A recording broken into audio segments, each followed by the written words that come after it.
I never seen shit stacked so high until I saw Marco. All right, wrapping it back up for me is we're going to do the get off my totally cool qualified Saturday dark side lawn. Dom says, keep watching. See? That's why he deserves to be on SNS. He would truly be appreciated here. Your talents would be very appreciated here, unlike other shows, Dom. Now, I love Joe, but you should be on SNS instead. I'll give you sticks. Oh no, it's already on it. Never mind. Sticks is already over there. Okay. To start the Who Said That game, who said eating ass? Sign me up. Dom. This seems like a Brucifer thing. Who said eating ass? Sign me up. Sticks. Who do you think was Sticks? I think it was Sticks too. I think it was me. That sounds like something Sticks would say. Sticks loves I'll goblin say Joe as well. peaches. Who do you think it is, Sam? Sticks. Sticks likes giving a good old rim job. Let's see who we got here. Is it? Joe, definitely Joe. You can't outscience Dom. Can't out Pizza the Hut. Dom is SNS talent. Joe is a sexual deviant. Joseph Pete. Chosen Pete. All right, so who said this? It was Brucifer. Of course, it was Brucifer. What? It's pork butt. He just explained it, Bob. It's pork butt. It's barbecue. Eating barbecue. You're like eating ass? Yeah. Sign me up. Yes, you guys. He had to give his disgusted look first before he got all excited about the thought of eating ass. Eating ass. Oh, yeah. Brucifer loves the smell of ass. Cosmic said, Marco. Oh my gosh. Brucer loves the smell of ass. Next, we said, who said, I came in like 3 seconds? This was Sam. The night his first child was conceived. Oh man. You think that was you, Sam? I don't think it was me. Who do you think it was, Sticks? I don't know. I think it was. I think it was Matt. I'll say Matt. I think it was. I think it Joe. was Definitely Joe. Marco every time. Oh, Dice says, gosh. what the fuck? I'm gonna say Jedi. Jedi? I don't know. He was a Navy guy, so I'm sure he knows how to control his semen. Now we're gonna hear it in the Renovision chat. Fucking SNS, guys. Talk about me like that. Damn it. That was a good one. Okay, who said it? It was Sam. To Phantom of the Opera, and I came in like 3 seconds.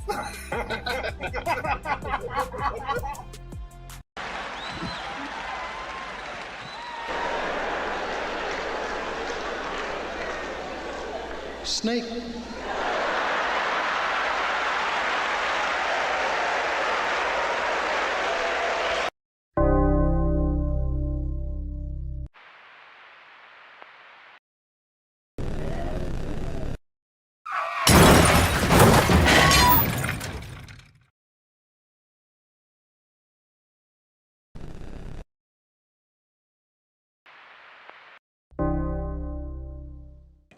Because you don't need 20 friends. You just need 3 motherfuckers and you can take over a country. Okay, that's what we're confused as Americans. We think we need all these motherfuckers.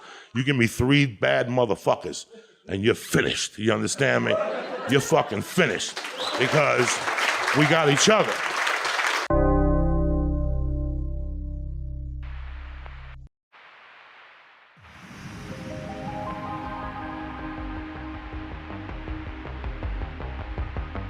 The following program deals with a controversial subject. The theories expressed are not the only possible interpretation.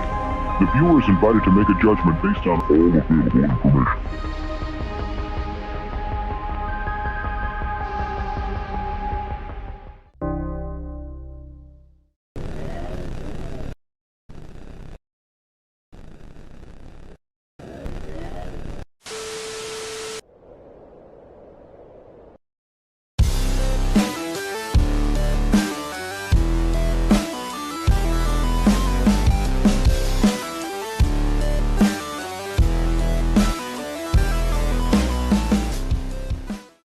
Ladies and gentlemen, welcome back to another Saturday night, another Modern Comic Mayhem, and I hope you enjoyed that session.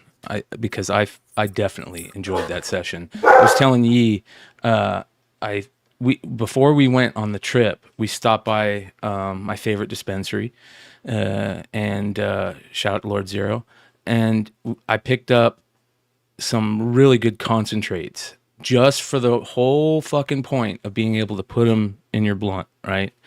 Make this weekend special. And there was just so much. I got so much that I had some left over, and it all went into that pre-sesh tonight. So I'm nice. I'm on the moon. Yeah, it's good shit. So you'll be nice and toasted like 10, 20 minutes into the podcast. Yeah, probably. Very interesting night, you guys. I'm just warning you right now. This is going to be probably a 90-minute drama alert at least. But the good thing is look who's back. Look, we haven't seen James around here in a while. Look at him. Look at him. Hey, when you teased that it was going to be a lot of drama this Saturday, I knew what I was doing on Saturday. So I made sure I was going to be here. Yeah, dude, it's been a very interesting weekend. We went to San Diego, and I get back, and there's like 10 drama alert stories just ready to go. Some of them not so funny, that's for sure. There are definitely some that are rough, but we'll get into those. Very interesting. Did you guys see Deadpool Wolverine? I did. You haven't, James? I haven't yet. Tomorrow. I'm going to try tomorrow. Right. I was going to try today, but had to do back to school shopping. So, all right. So they do a really cool thing here. The weekend before school starts, it's all tax free, and it turns into like, think Black Friday. Mm-hmm. It's like that. So, but it's worth it when you're buying hundreds of dollars worth of kids' clothes every year. So yeah, that's actually a really cool thing. Yeah, that's a cool thing.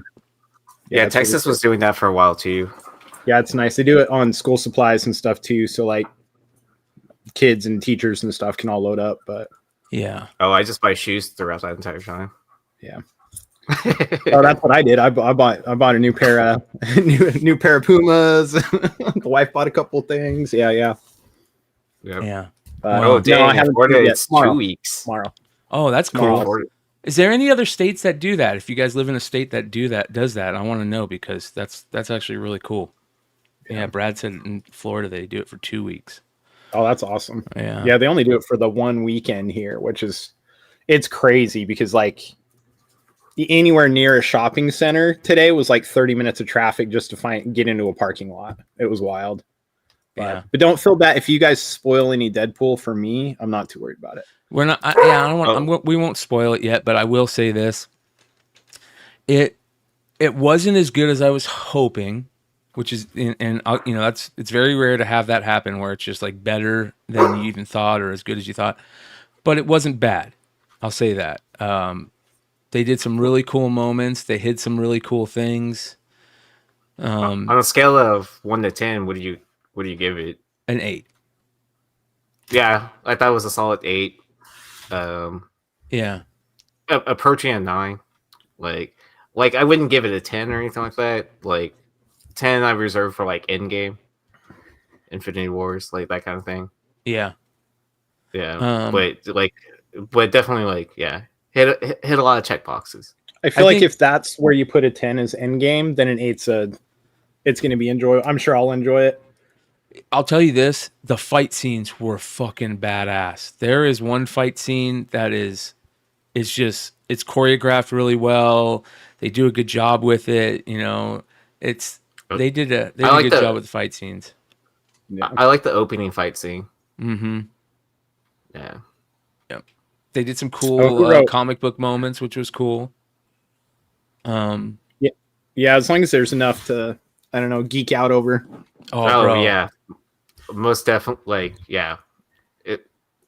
you'll enjoy it. Yeah, I'm excited.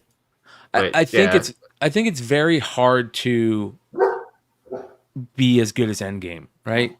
Like the time and how that stuff worked, you know, where we were in comics and where we were in the world. Like that was just a perfect thing.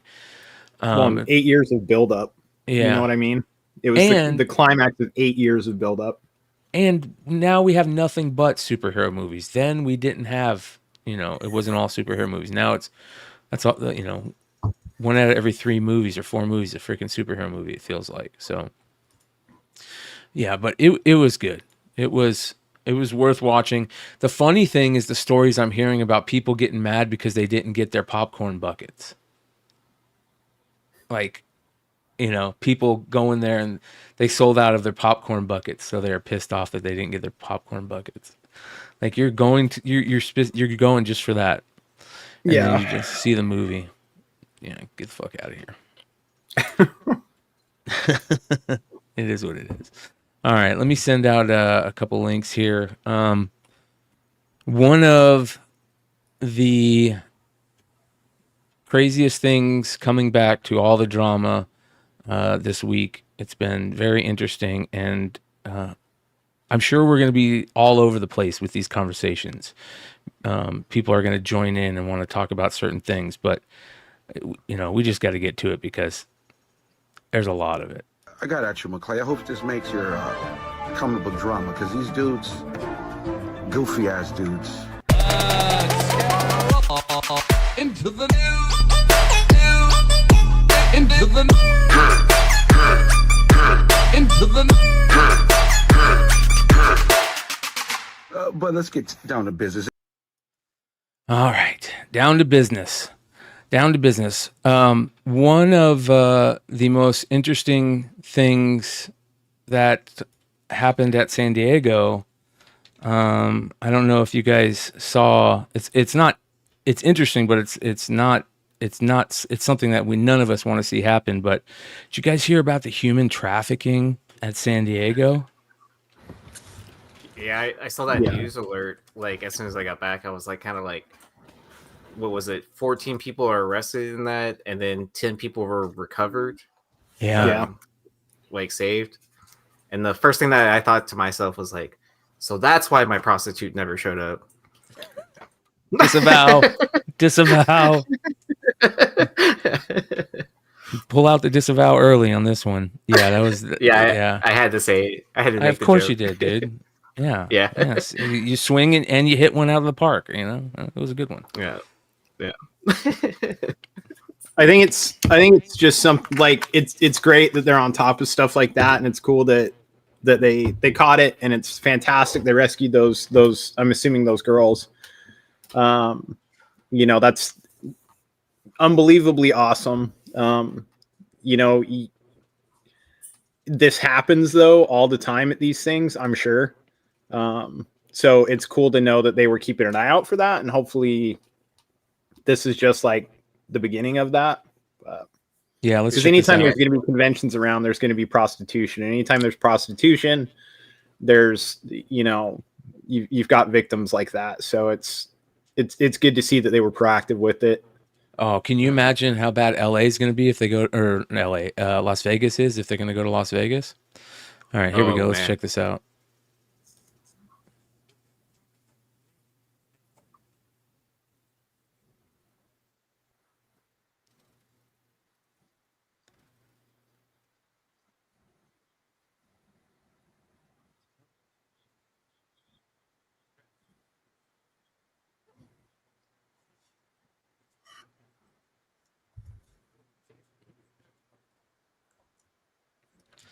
So why do they say at Comic-Con? I don't understand that. It sounds like they were just in San Diego.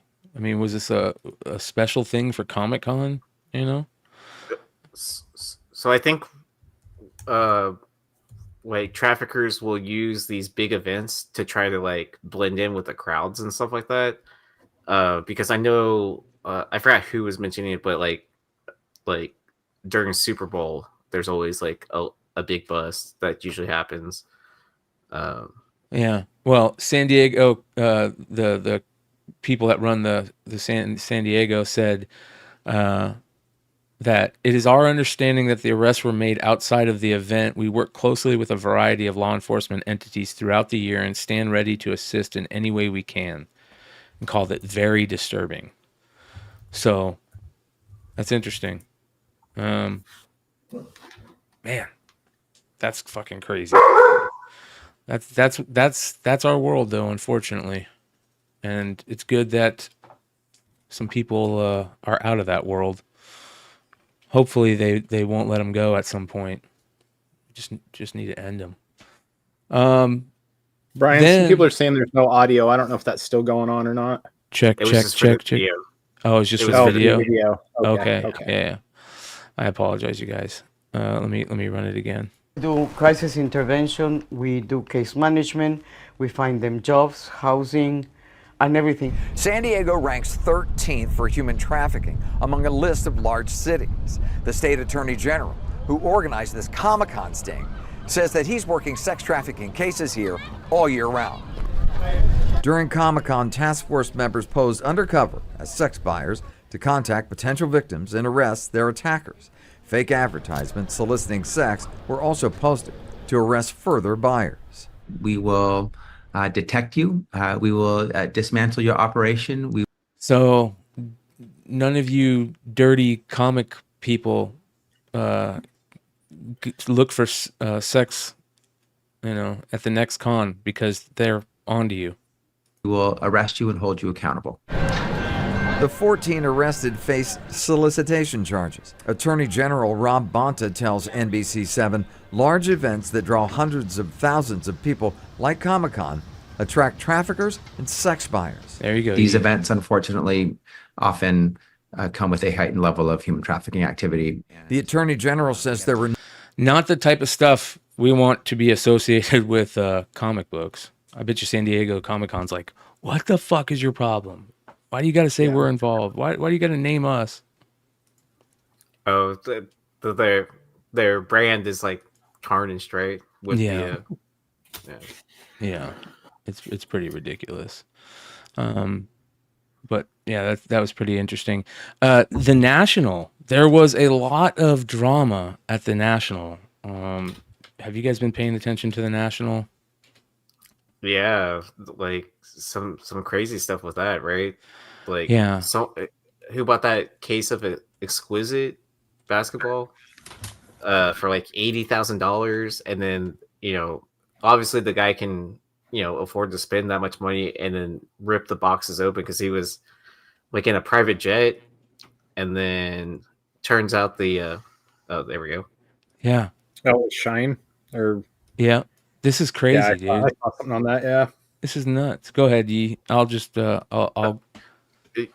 Yeah, and then he opened the case, and it ended up being like mixed years. It was a resale boxes and case, and yeah, just bad news like for that hobby, right?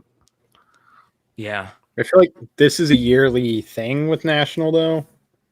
Like if you're buying stuff at National, I feel like you just got to rip it in front of the person you bought it from. Yeah. Because it seems like this shit, like it seems like like every year there's something like that, and you hope that the seller knows. But if the seller's buying a sealed case from a third party, they don't know what's in it either, or they might more than likely don't know what's in it. So, or if it's sold on consignment, something like that. Exactly. So you kind of feel bad for the sellers because some of them are probably at the root of it, but others, are totally unaware as well. Logo to the collection. So you got what, 3 cases? It looks like. Yeah. Were they all fake? I think it was just one. I think it was a full case, and then all the boxes are fake. Oh my god! He got a full case, and all the boxes are fake. Holy shit! Yeah, because it's like I don't know how much an exquisite box costs. Like $80,000 probably, some bullshit like that.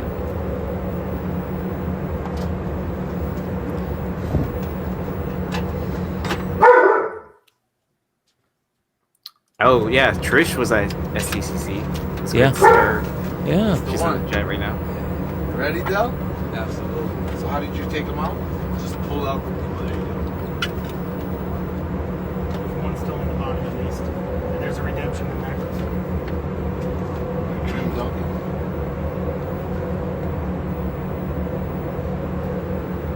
So they were all. Rookies. No, I think. So it's like mixed years. Right? Mixed years. Yeah, there's like mixed years within the box. Why drugs to 50, it says? Wow. Here he's talking about it. 09. And 0809, so that should not happen. I'm not even going to open this.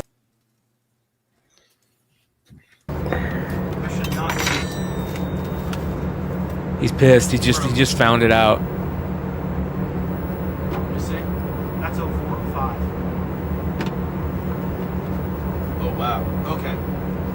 So, what I'm noticing right now is that there's an 0405 exquisite in here. Look, crazy shit happens. I just paid $80,000 for this case, and we're finding 0405 exquisite and 09 and 0809. So that should not happen. I'm not even gonna open this last box because clearly it's tampered with. This has been a repacked shit. It's crazy. At this level, with this type of money, people do this shit and they fuck with it and they put it back in circulation because of the greed of the. What's crazy about it at that level? At any fucking level, asshole. Fuck off. At any level. Any level that people are doing this is fucked. I don't care if it's a big league kids pack. At any fucking level. Pack weighers, pack searchers, the motherfuckers that are now X-raying Pokemon packs. Like, what the fuck? That is fucked up. You're just ruining the entire hobby. It's just as bad as the bullshit that happens in comics when it pushes people away from the hobby. Nobody wants to deal with this shit. It's already too expensive to begin with, and then you got to deal with fuck offs that are just out there ripping people off at any level. Fuck off. Oh, did you see Cornerstones? Yeah, Cornerstone had a great comment on that. He said, if you check the checklist, the years he claim are tampered are actually on the checklist. SCR double check the checklist, so Shine is most likely wrong. What?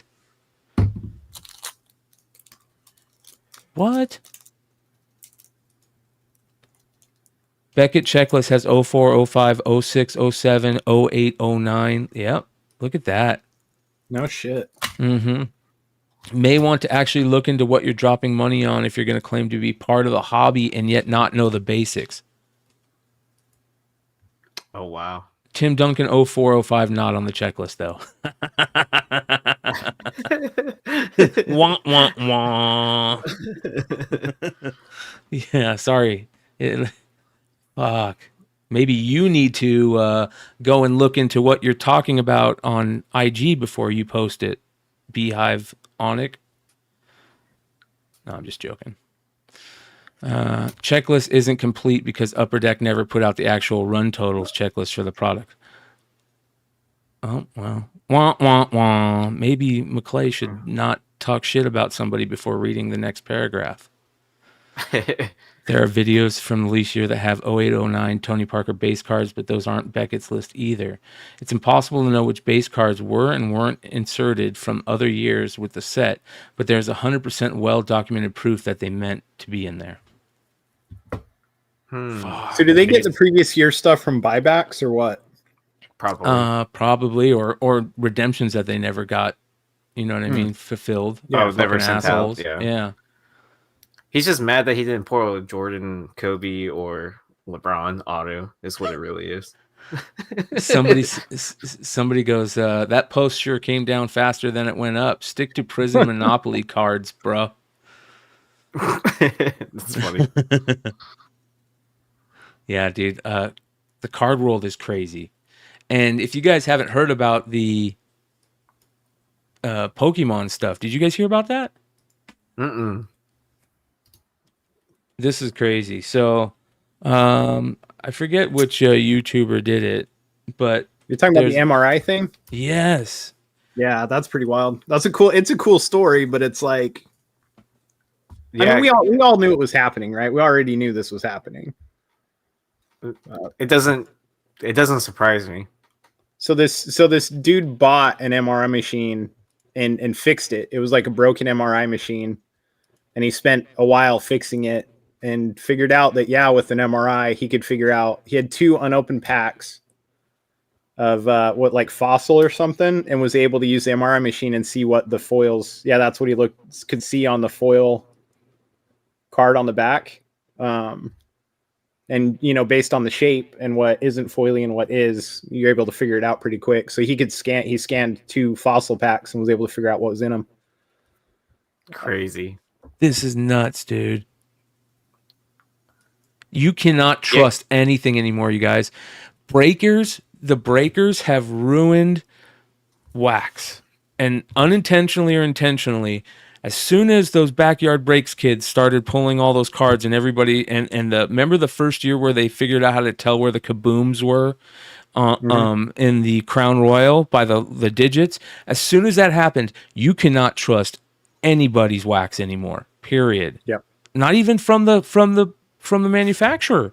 Did you guys hear about the fucking downtowns? Oh, yeah, with the put the Panini Optic or Donruss Optic first off the line, the downtown collation is all messed up, where supposedly there's a few cases out there that have 72 to 80 is it kabooms? Yeah, no, downtowns. Or downtowns. Yeah, it has like multiple 72 to 80. cases. Yeah. Multiple cases. So Panini put out a thing saying update on Donruss downtown or Optic downtown. Earlier this week, we became aware of a manufacturing issue with first off the line Donruss football Optic. If you guys don't know what first off the line is, Panini does this little cash grab where they say they'll put an extra hit in the product, and they put a little stamp on it, call it first off the line, and they only produce so many first off the line cases, and they'll sell it to you for like 3 times or 2 times the amount of a regular product of the hobby box. But it is, and then it's a Dutch auction, so like they have a high price at it, and then you're allowed to buy so many, and then like as time goes by, the price just keeps on lowering until they basically sell out. So like once it hits a certain price point, and it's usually like what, like Brian says, like double or triple the price of a hobby box, is what it usually sells out at. Yeah. So this is crazy. After conducting a 72-hour on-site audit at a new print manufacturer, we found that there was an error during manufacturing. The audit revealed that this issue was isolated, affecting a small number of first-off-the-line cases where extra content was included in some cases, but there was no shortage of any content in the first-off-the-line boxes sold. The rest of the Donruss Optic manufacturing and pack out was normal and unaffected. So guess what, you guys? If you have first off the line wax, the price of those unopened cases just fucking 10 times. Skyrocketed. Yeah, they skyrocketed. How many cases were affected until all the downtowns for the whole product you had set aside were in those cases? Like how many downtowns did they set aside for first off the line? If people were getting 27 per case and more, you're not getting any downtowns if you're at the end of the first off the line manufacturing. Well, it sounds like they said there was no shortage for the first off the line boxes. So it sounds like all of them got what they were supposed to, but then there was a few that got, extras, a lot extra, Yeah. But I mean, that's crazy. But if they did an audit, what they should do is release the numbers, so that people know when that product is cleared, right? Because if they say we found out it affected 10 cases or 15 cases, at least we know once the breaker hits that 15th one that's over and done with. If they know, they might not know.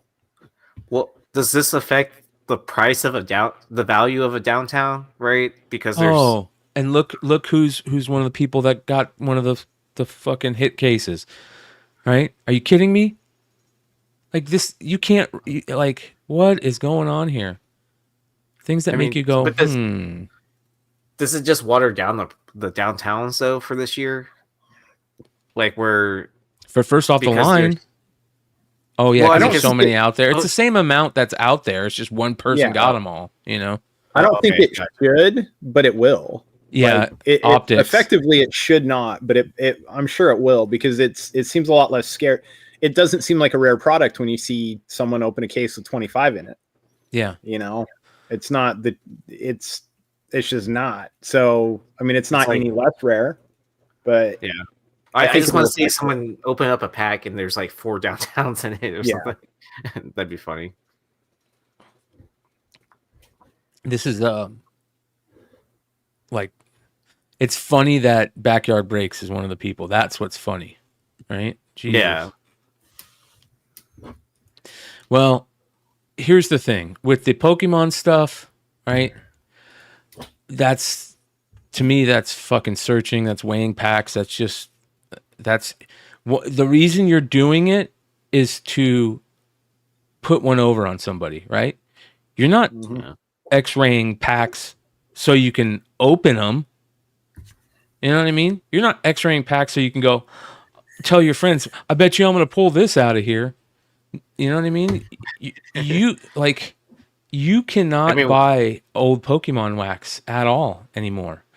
I want to know what people like that sell Pokemon think. If there's anybody out there that sells Pokemon, I want to know what you think. Like, because now you're fucked. Are you going to sell product to your customers if you didn't get it from the manufacturer? Because I'm sure there's a lot of people that don't get product from manufacturers that they sell in their store. Fuck, what do you do? Yeah. That's a big deal. There's a company that will scan your packs for $70 a piece. That's hilarious. I heard somewhere, I don't know how accurate this is because I'm not into that. It's not my thing, but I did hear that they fixed the weight issue with Pokemon, at least over the last couple of sets, to where you can't weigh Pokemon packs anymore. Like, that hasn't been a thing for a little while. They figured out that, and I know they did that with sports cards a while ago too. They figured it out, but at least for the most part, I'm sure if you had a really, really sensitive scale, you'd still be fine. But yeah, it's still though, like, if you can MRI one, then you don't need to weigh the damn things, right? Yeah. Well, we're gonna start seeing lead packs. Here's the thing: people have been searching packs for as long as I can remember. You know, we've if you grew up collecting in the hobby, like, there, not only did you probably search packs at some time, you know, like, I remember being a little shit kid going into the grocery stores when the grocery stores used to sell packs. And I remember Fleer football, they would have Fleer football jumbos. And the only place you could get the rookie sensations were in the Fleer football jumbos. And the Fleer football jumbos were this dark green. And you could just literally push the pack up against the side and you could see the dark green, you know? So, you know, a ton of us did that as kids. But you get to a certain age and you realize that's fucked up. And you see people weighing packs and doing weird shit. Like, what? Don't do that. That's not cool. That fucks it for all of us. Like, people deserve to get hits. It keeps them as part of the thing. You know what I mean? As a matter of fact, we have a Pokemon seller on with us, ladies and gentlemen, the one and only Mr. Dennis Barger. Got to catch 'em all, Pokemon. So what do you think about this searching Pokemon packs now? Okay, so what are we doing now? Is it the CT scanner thing? Yeah. Here's the thing. I would have something to say about this if I didn't think about doing this like 20 years ago with HeroClix. Why? Because certain HeroClix sold for more than... Oh, dude, HeroClix were so much money back in the day. Yeah. And then they had these rare chases that were like one per case, like in every 4 cases. And I was like, man, if I could make a deal with the guy down at City Hall who ran the X-ray machine, and I could just feed all of these HeroClix boosters through, I could have all of the rarest HeroClix, you know. And I was like, yeah, that we all been thinking about this. It's the time machine paradox, except for somebody actually is doing it. Finally. The funny part is my brother does CT scans and he used to work. He used to work for a mobile company that had so he used to carry an X-ray machine with him at home. You know, I mean, So- here's the thing. All you haters out there that think scanning this stuff, yeah, at least you're not going to get cancer from these fucking machines, okay? Because right now, all of these scammer people are out trying to find every broken CT scanner that has a radiation leak or whatever. They're all going to die of cancer, but they'll have the best collection of Pokemon. and patch cards. They'll have the best patch cards. Says this CT scanning company is sowing chaos for Pokemon cards collectors by selling X-ray scans of booster packs. What? We firmly believe we stand in the zone of chaotic good. Let's see what they have to say for this shit. 2 weeks ago, Pokemon YouTuber Brian, hold on. I have to stop you. Drama alert within the drama alert. You knew when you handed Yi that pack of cards what the back card was and what the card inside of it would be. I don't remember what the fuck it was, but you knew and you searched it. Some poor unsuspecting kid who wanted whatever that card was that was in it at the Walmart is never going to get it because you looked at the back of the pack. Well, you're wrong. to be fair, though- Hold on. Wait, don't Okay. say anything yet. You're wrong, Dennis. You're 100% wrong. I bought those cases of fat packs. I opened a case of fat packs. I saw what the collation was. And the following night on the show, I came on the show and told everybody, hey, heads up, this is what I found out. And I was transparent about it. The packs that I have that have Ellie De La Cruz rookies in it, I like to do your little lighter trick with, okay, buddy? By the way, if you guys don't know what we're talking about, let me show you. Go ahead, Yi. Yeah, but that's what I was gonna say. You bought a case, so like you figured out the collation and all that. So I mean, I kind of knew that going in, and I do remember the episode where we did talk about, hey, look for this player. I'm just saying, everybody wants an angle. You know, the tips and tricks are out there. This is somebody who's taken it to a crazy level, but you know what? Yes. The card manufacturers should have figured this out themselves. I mean, if I could think this shit up, if this guy thought that shit up, they should have been the one thinking it up. Remember when? And actually, I have him right here still. Hold on, let me play this video. Yeah, go ahead. I bet you that pack has an Ellie De La Cruz rookie in it. Open. You think it has an Ellie? Uh-oh. Let's see how good my luck is and how good your prediction is, right?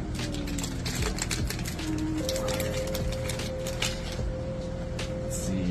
Valdez, Salvador Perez, Diaz, Jordan Loftus. Let's see. National team, Joe Bryan, Jensen, Dodgers, Elridge, Weimer, Trilio, Kinsey Gore, Jonathan India, Stout, Rodriguez Naylor, Tatis, Luciano rookie. Is this the sequence? Manning, Jeffers. Alright, we got a blue. Michael Kopech. Alright, Juan Soto, blue inserts. Alright. Ooh, Bobby Witt. Stars of This was just as exciting in person, by the way. Brown, Blue Jays Unite, Andres Jimenez, Connor Joe. Ooh, there you go. Ellie, right there. That's what Dennis is giving me shit about. What'd I tell you? For a $10 paper rookie card. I'm just saying, once that collation gets out, everybody knows to look in the back of the pack, and so it's all these little tips and tricks get out there.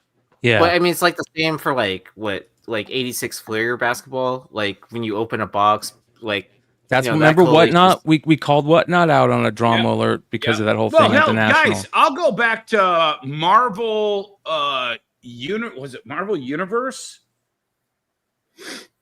Impel? 91 Impel Marvel Universe. Yeah, the holograms. The holograms were the first top 6 cards, or if you bought the top 8 packs, you were guaranteed to getting 6 of the holograms. Yes. They did and that we would with all sit around the store waiting for people to buy the rest of the box out for the store owner to put a new box out so we could grab the top 8 packs. So it says here, the 90s. it says here 2 weeks ago, Industrial Inspection and Consulting, a company that offers industrial CT scanning services to test and analyze products, machine components, and more, recently scanned sealed Pokemon booster packs. It says here, CT scanning compiles a 3D model from a 2D X-ray slice, which can be sifted through to examine an object's interior. In its CCG scanning case study, whatever the Industrial Inspection and Consulting explored whether CT scanning could be used to look inside sealed CCG products, managing to successfully identify a first edition Hypno from the Pokemon TCG fossil set after placing it between 2 other cards to simulate a booster pack. After that, they went on to scanning actual booster packs, where it was able to extract the shape of the Pokemon due to slight density differences. And it says here, according to Industrial whatever and Consulting, the video brought an immediate explosion of attention, with the company's web traffic spiking at over 17,000% as it received endless requests to scan packs and kits from collectors, investors, and card stores. What the fuck? You should fucking put those motherfuckers on blast. Are you kidding me? Especially stores. Like, I mean, like I kind of get individuals like hitting them up, but like a store hitting that up, that seems like a real shady practice to do. Fuck that. Are you gonna buy Pokemon wax in the future if this gets out of hand? Nope.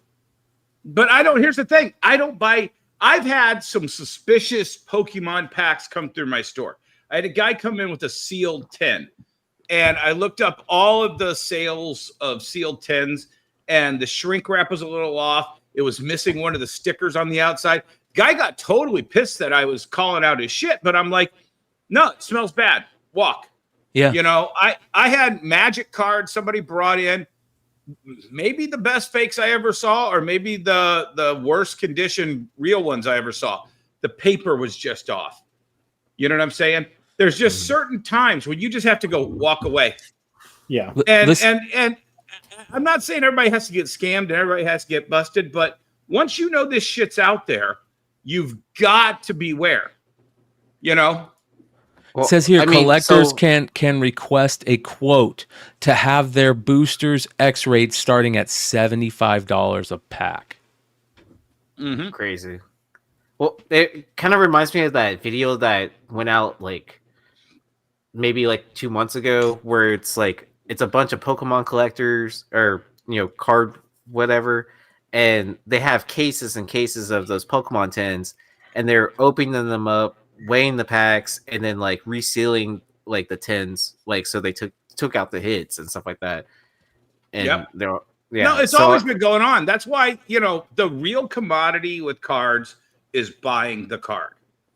When you're buying, when you hear these guys like ripping, and I mean, look at Whatnot. They got shown for the clowns that they are, buying a resealed box of 86. Yeah.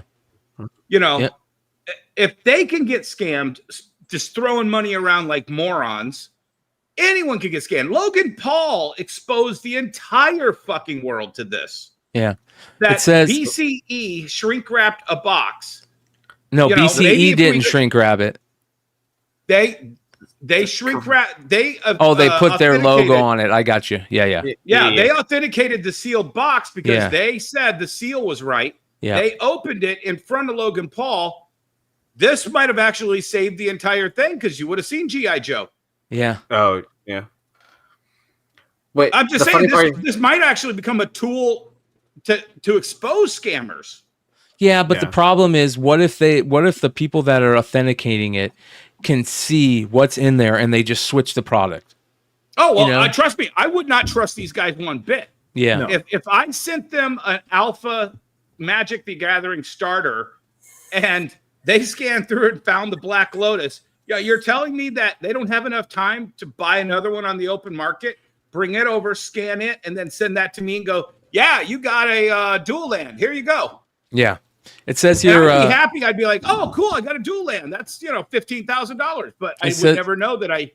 It says the company's main innovation was making the process affordable. Because it's expensive technology to operate and manage, most who have considered it were unable to find a value proposition to make it worthwhile. That feels like the guy is feeling guilty about what he's doing, and he wants to say, well, we just charge so much so people won't do it. Well, but here's the thing. It's only going to bring the high-level scammers to the top.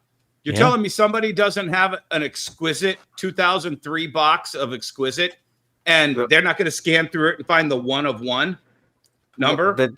They've already done that for flawless boxes, which are like 10K, and then they were using it to look for Logo Man cards. Yeah.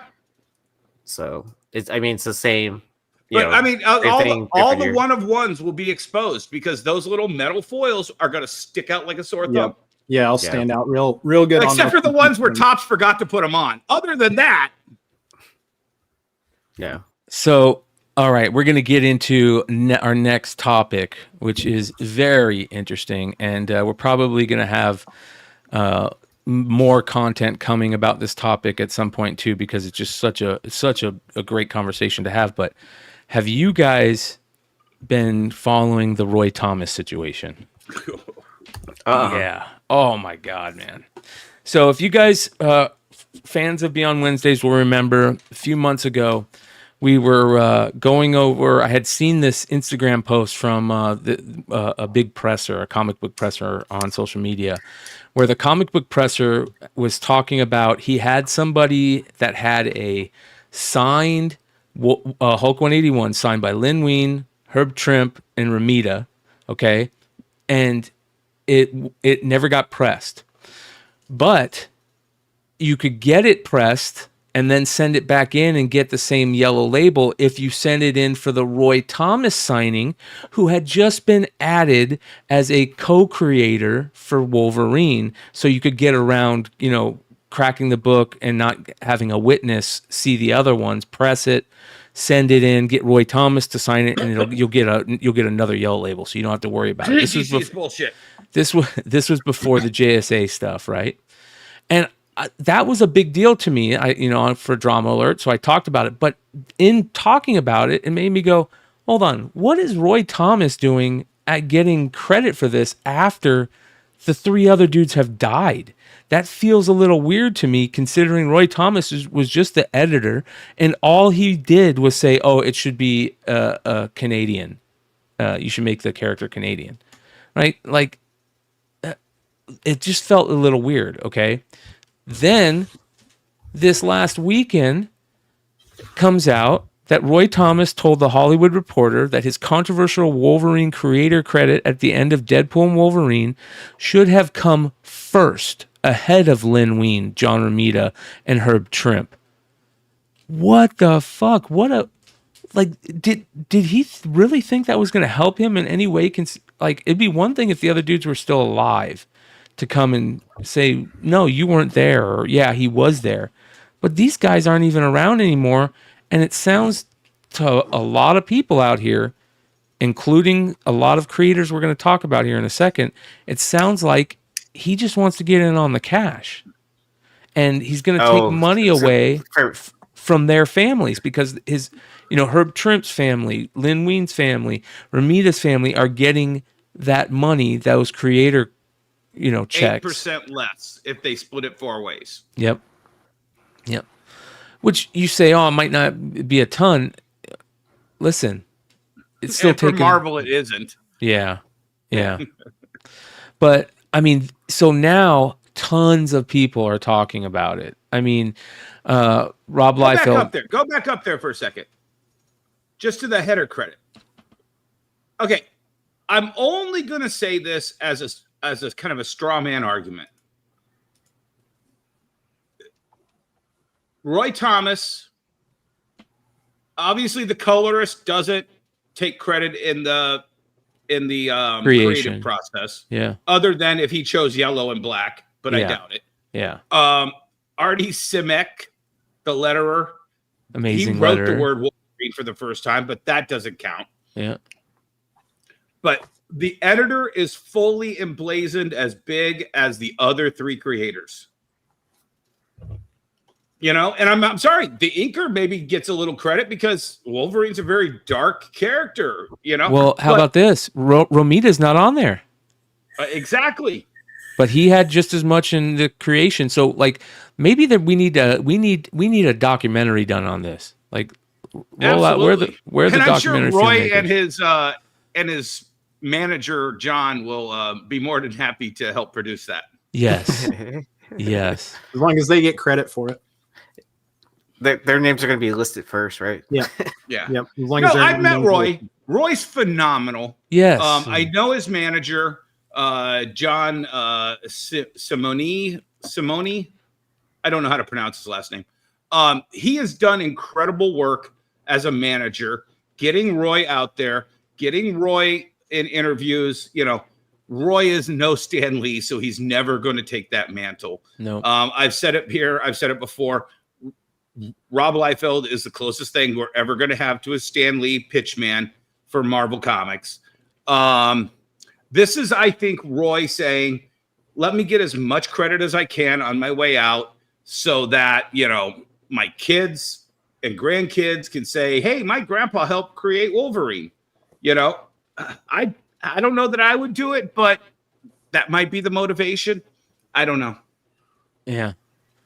Oh man, this is it's getting even crazier because now a bunch of creators are chiming in. Now, speaking of Rob Liefeld, if you guys listen to Rob's observations, he's talked about this many times where he's like, you know, he kind of doesn't want to talk about it. He does want to talk about it. Well, this is what he said. He goes, for 49 years, I can say that I was friends with the Wolverine creators, Lin Wein and Herb Trimp. I met and admired another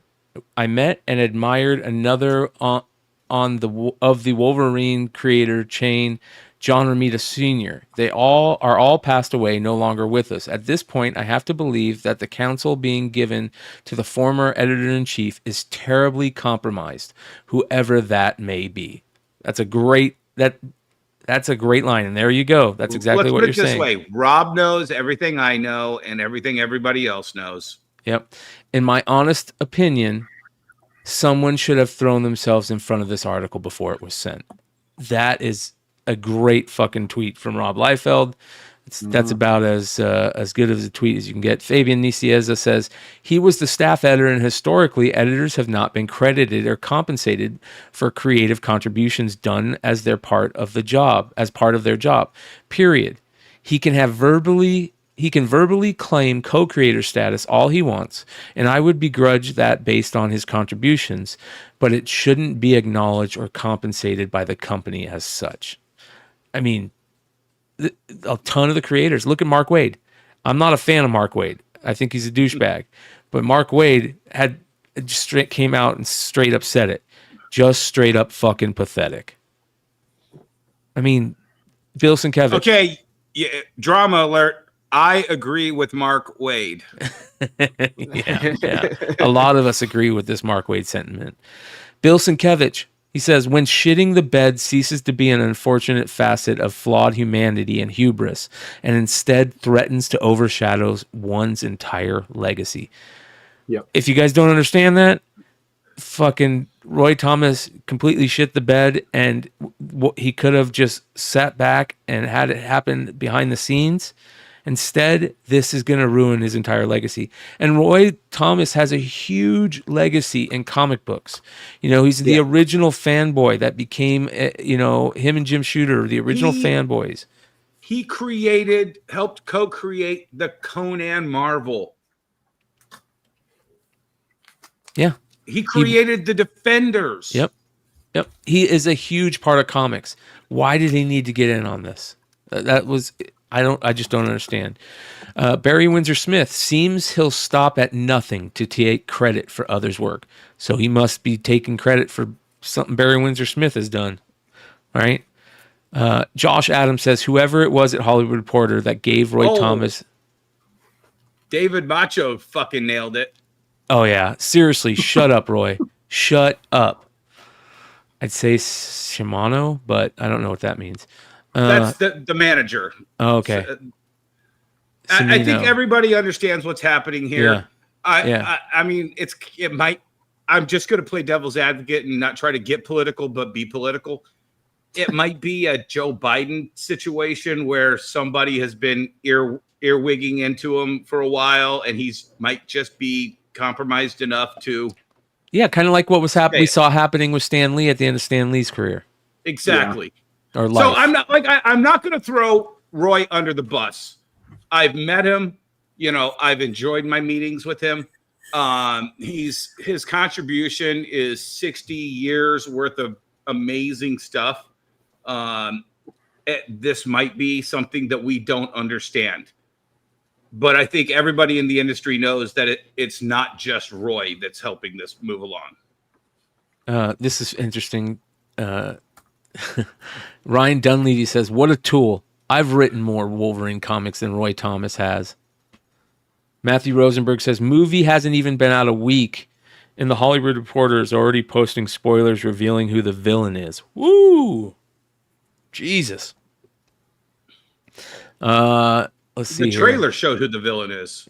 Well, I think he was implying it was Roy Thomas. Oh, Roy's the villain. Yeah. Got it. Oh, Katana. Yeah. Daniel Calban says, "Well, Roy Thomas just destroyed what little goodwill he had left." Okay, so let's talk about this for a second, though, because it seems like there is some animosity to Roy in the back of some of these comments. I don't know if there's any other controversies that I haven't followed or heard about. You know, I mean, I remember there being something about one of the Fantastic Four things where somebody, it was, Jesus, I can't remember the controversy, but somebody had a page where he wrote in the column of an original art page, some direction that was his contribution. It might have been Neil Adams taking credit for something. I can't remember the whole, maybe the chat knows, but you know, these things are happening. You know, I don't know. It looks bad, but I'm not going to throw Roy under the bus on this. I just can't yet. Yeah. Yeah. Because it could be what you said. Yeah. You don't want to do that. You want to make sure that it's coming from Roy. It could be Brad Dourif talking into his ear. Yeah. Yeah. Man.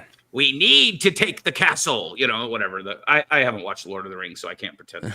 It's just shitty because he didn't need Wolverine to be a legend. No. You know what I mean? No. Like he doesn't need that credit. So it's like to even push that, you know, with such a weak argument as him being an editor, like, and who knows, maybe behind the scenes he was really involved in this particular book, you know, but like if nobody else, none of them are alive to attest to that. So at that point, even if he was, I feel like you leave it alone. Well, at least the Bill Finger, Bob Kane thing had so many strings attached to it that, you know, it was easy after they were both dead to go back and correct the wrong. Yeah. You know, show me the strings. I mean, I'm sure Roy has some piece of paper somewhere, but he's not showing it. For him to go out on the limb like he's going, I don't know. Maybe there's a piece of paper that, you know, Herb's like, "Hey, Roy, thanks for the idea on that Wolverine character. I hope it works." Yeah. You know, memo that we haven't seen, but until we see it, we can't back them. Yeah, and I tell you what, Bleeding Cool is getting a lot of eyes on it because of it. I mean, this article and them following all the creators and what they're saying is pretty damn interesting. I gotta be honest. So it's the drama. Brad, we love the come drama. on. What did Brad say? Does he need the money? I think the point Dennis made about Roy and Biden was dumb and baseless. Yeah, you're right. Roy hasn't been taken off the ballot and replaced with his manager. Yeah, it's totally baseless. Even if it's not true, it's definitely the narrative that's been going around for a long time, and we all understand where the type of joke or point you were making with it. I think that's obvious. Yes, thank you. Yeah. I was not trying to get it into the weeds, but Yeah. just use an analogy. Yeah. All right. So, you know, but also like if if an editor does get credit for this, does it set a new kind of precedent for like Yes. future projects? And yeah. so what I mean, because it just becomes a slippery slope then at that Yes. point, right? Yeah, in a big way, man. In a big way. Well, and let's bring this back around to Liefeld. Liefeld has had the greatest probably 8 or 9 years since Deadpool came out. Of being the co-creator / creator, of Deadpool. Rob's not going to stand for anybody stepping up and say, but they've been railing on Rob that it's just a Deathstroke ripoff for how long? Yeah. Oh, yeah. Well, then you had that other guy that came out of the woods, like saying, like, I created Deadpool. He like, came into my store. I have the voicemail. Yeah, like 2 years after Rob Liefeld created, Yeah. or whatever it was, like, because it was like, oh, I did this in '93. Okay. Yeah. I gotta. One of these days, Brian, I have to send you that voicemail so you can digitize it so we can play it on the show. Oh yeah, for sure. I literally punked this guy. I said, "Wow, we can call Rob right now." So I called Rob through Facebook, and the guy left Rob like a 2-minute voicemail on April Fool's Day, which was hilarious. And Rob was just laughing his ass off later. But yeah, no, it's hilarious, but it's sad. And these little punks get traction sometimes. Yeah. Yeah. Well, the creators have to deal with that constantly. You know what I mean? It's people are always going to say that they did it and you didn't, There are some things out there where it's happened. So that's the other thing, like there's people out there that didn't get their credit that we know about, Bill Finger. That's a big one. Bill Finger died penniless. Yeah. I mean, we just went to San Diego Comic-Con. The co-creator of San Diego is lying in a markerless grave in San Diego. Yep. And the big comic companies weren't too great about giving creator rights, but thank God that that's not the case. And it was nice to see all that. But here's the funny thing: CGC Comics is right on the ball. They put out the. He's coming to sign some more books. So, we had a controversy like this in the Star Wars community. It's not exactly like this, so don't yell at me in the chat. But there was this guy named Hal Walmsley, and Hal Walmsley was a little person, and he would go around the convention circuit, little shows, and some medium to big size shows. And he worked for a company called Lightspeed Entertainment. They made really gorgeous art prints of like the Enterprise fighting Millennium Falcon, stuff like that. And Hal would promote himself as a Jawa, one of the original Jawas. I represented Kenny Baker and Mike Edmonds, who actually played Ewoks. And, Kenny Baker was actually on set for the Jawa scenes. When Kenny would get a couple drinks into him mid-show and somebody would bring a picture over that Hal Walmsley had signed, Kenny was friends with every single one of those Jawas. And most of them had died at that time. Kenny would get so livid, we would have to keep Kenny from going over and trying to kick Hal Walmsley's ass. And we used to the actors, we all supported the actors because they were paying your bills, yeah. Right. And the thing is people would come up with those Hal Walmsley the giant posters with 20 signatures all over the poster, and the actors would be like, "Oh, I'm sorry, you had Hal Walmsley sign this. It's almost worthless now." And I mean, just raging on this.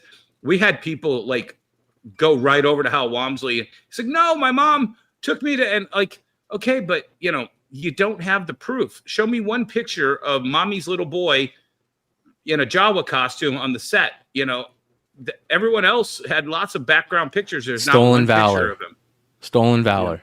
Yeah, it is. It to some extent. I mean, I don't know what it's like to be born a little person and then decide that you want to try to, rise your stature, no pun intended, by pretending we're in this iconic movie that hired so many little people. But that was a thing that we had to, we're still going through it. I don't know if Hal's still alive, but He signed a lot of fucking shit, and it infuriated all of the actors. Yeah.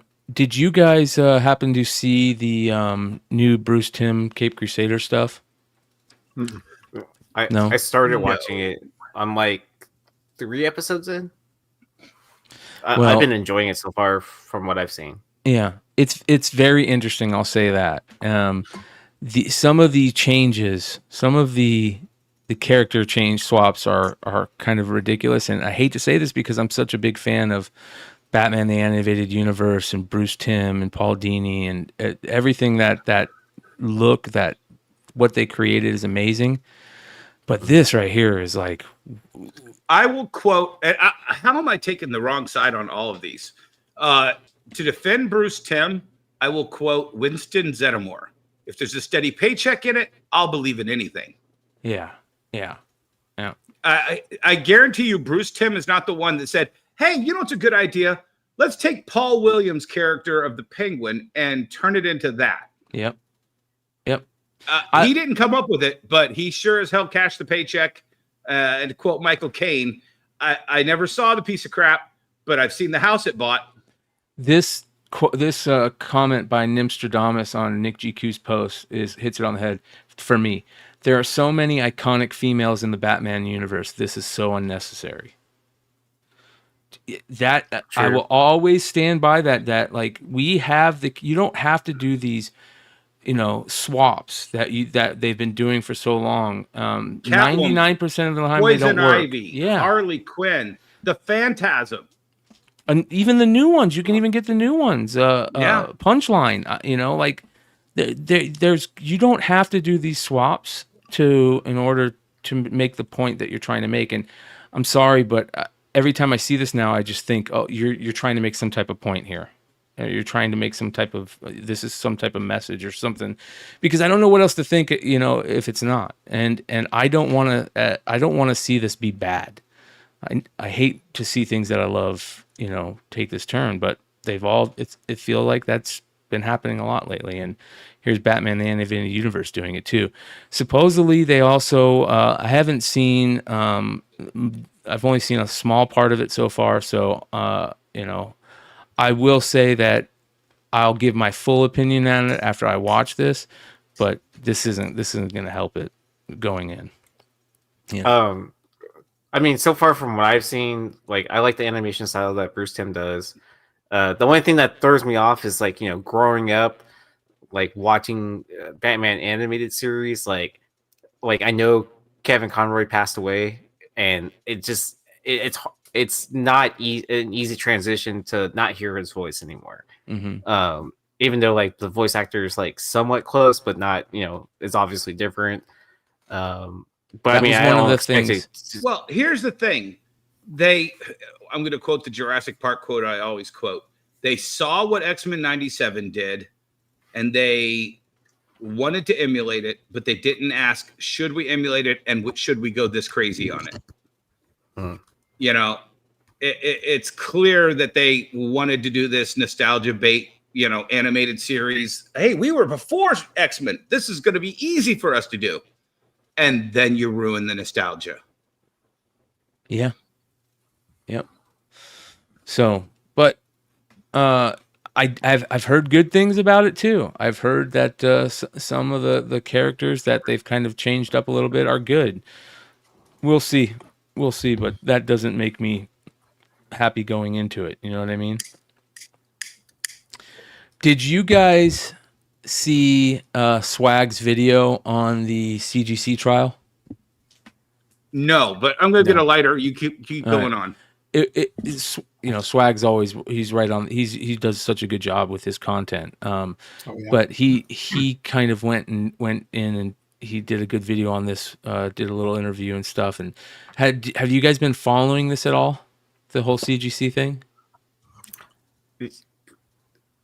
Yeah, the defamation case. Yeah. Where it's like the person that does like the conservation or restoration is suing them, and then they've won in court, right? And then it's being brought into civil court now.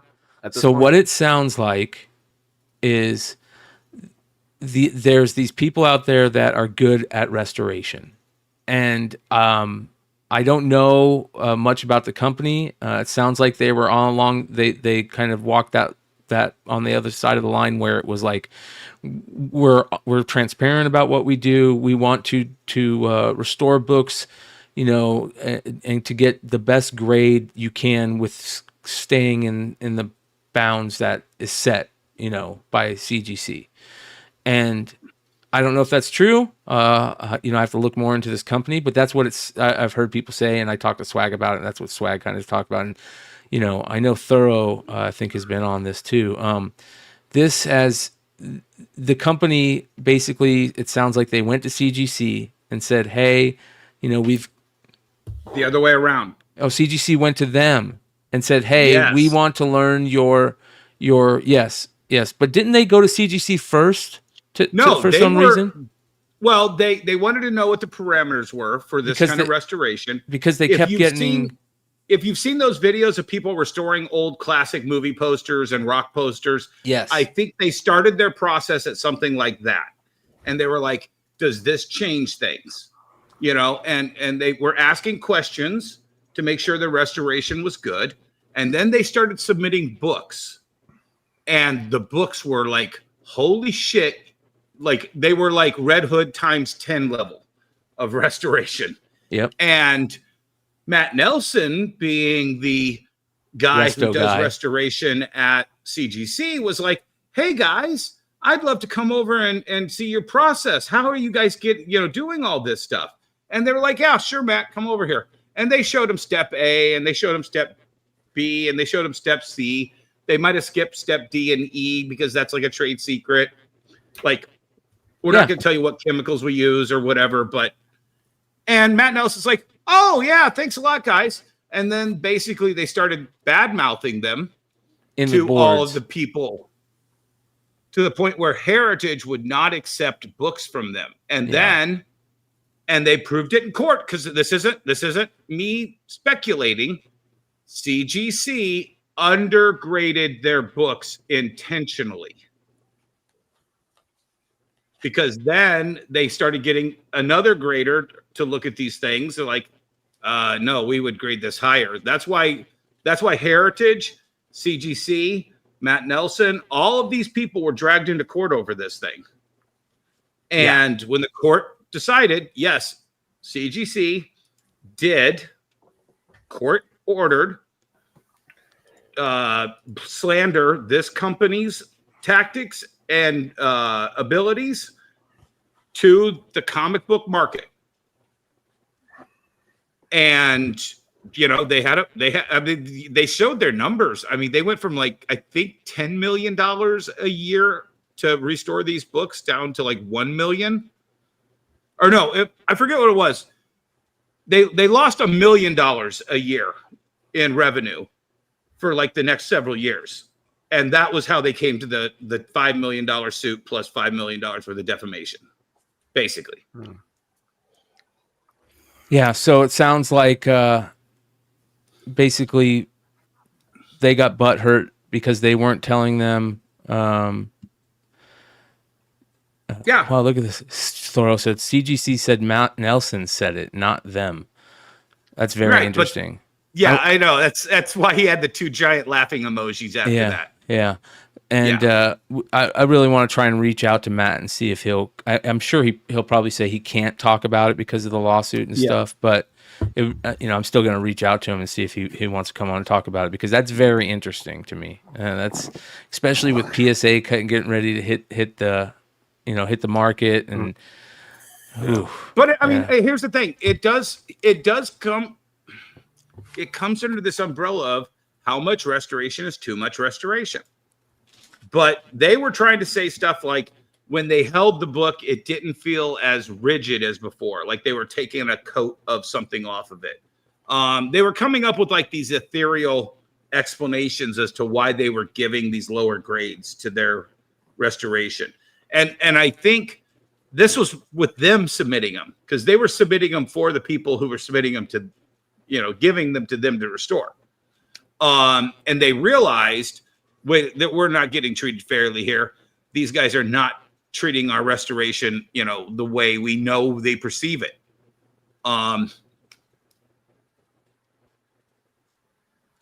Yeah, and they are appealing it, and so they definitely would not be able to discuss it, especially not Matt. Yeah. All right, here we go. But if it's true, which right now a court in Pennsylvania says it's true, it's a shady fucking thing that CGC and Matt Nelson did. Yeah. It just goes on the one more shady thing that CGC has done to manipulate the markets. Well, and it was very interesting because I forget who I was talking to, but the bottom line right now is that collectors aren't gonna and flippers aren't gonna do anything until they see it affecting the secondary sale. Yeah. So that's just the way it is. That's the market, and that's the collectible market, which is crazy. It's very interesting.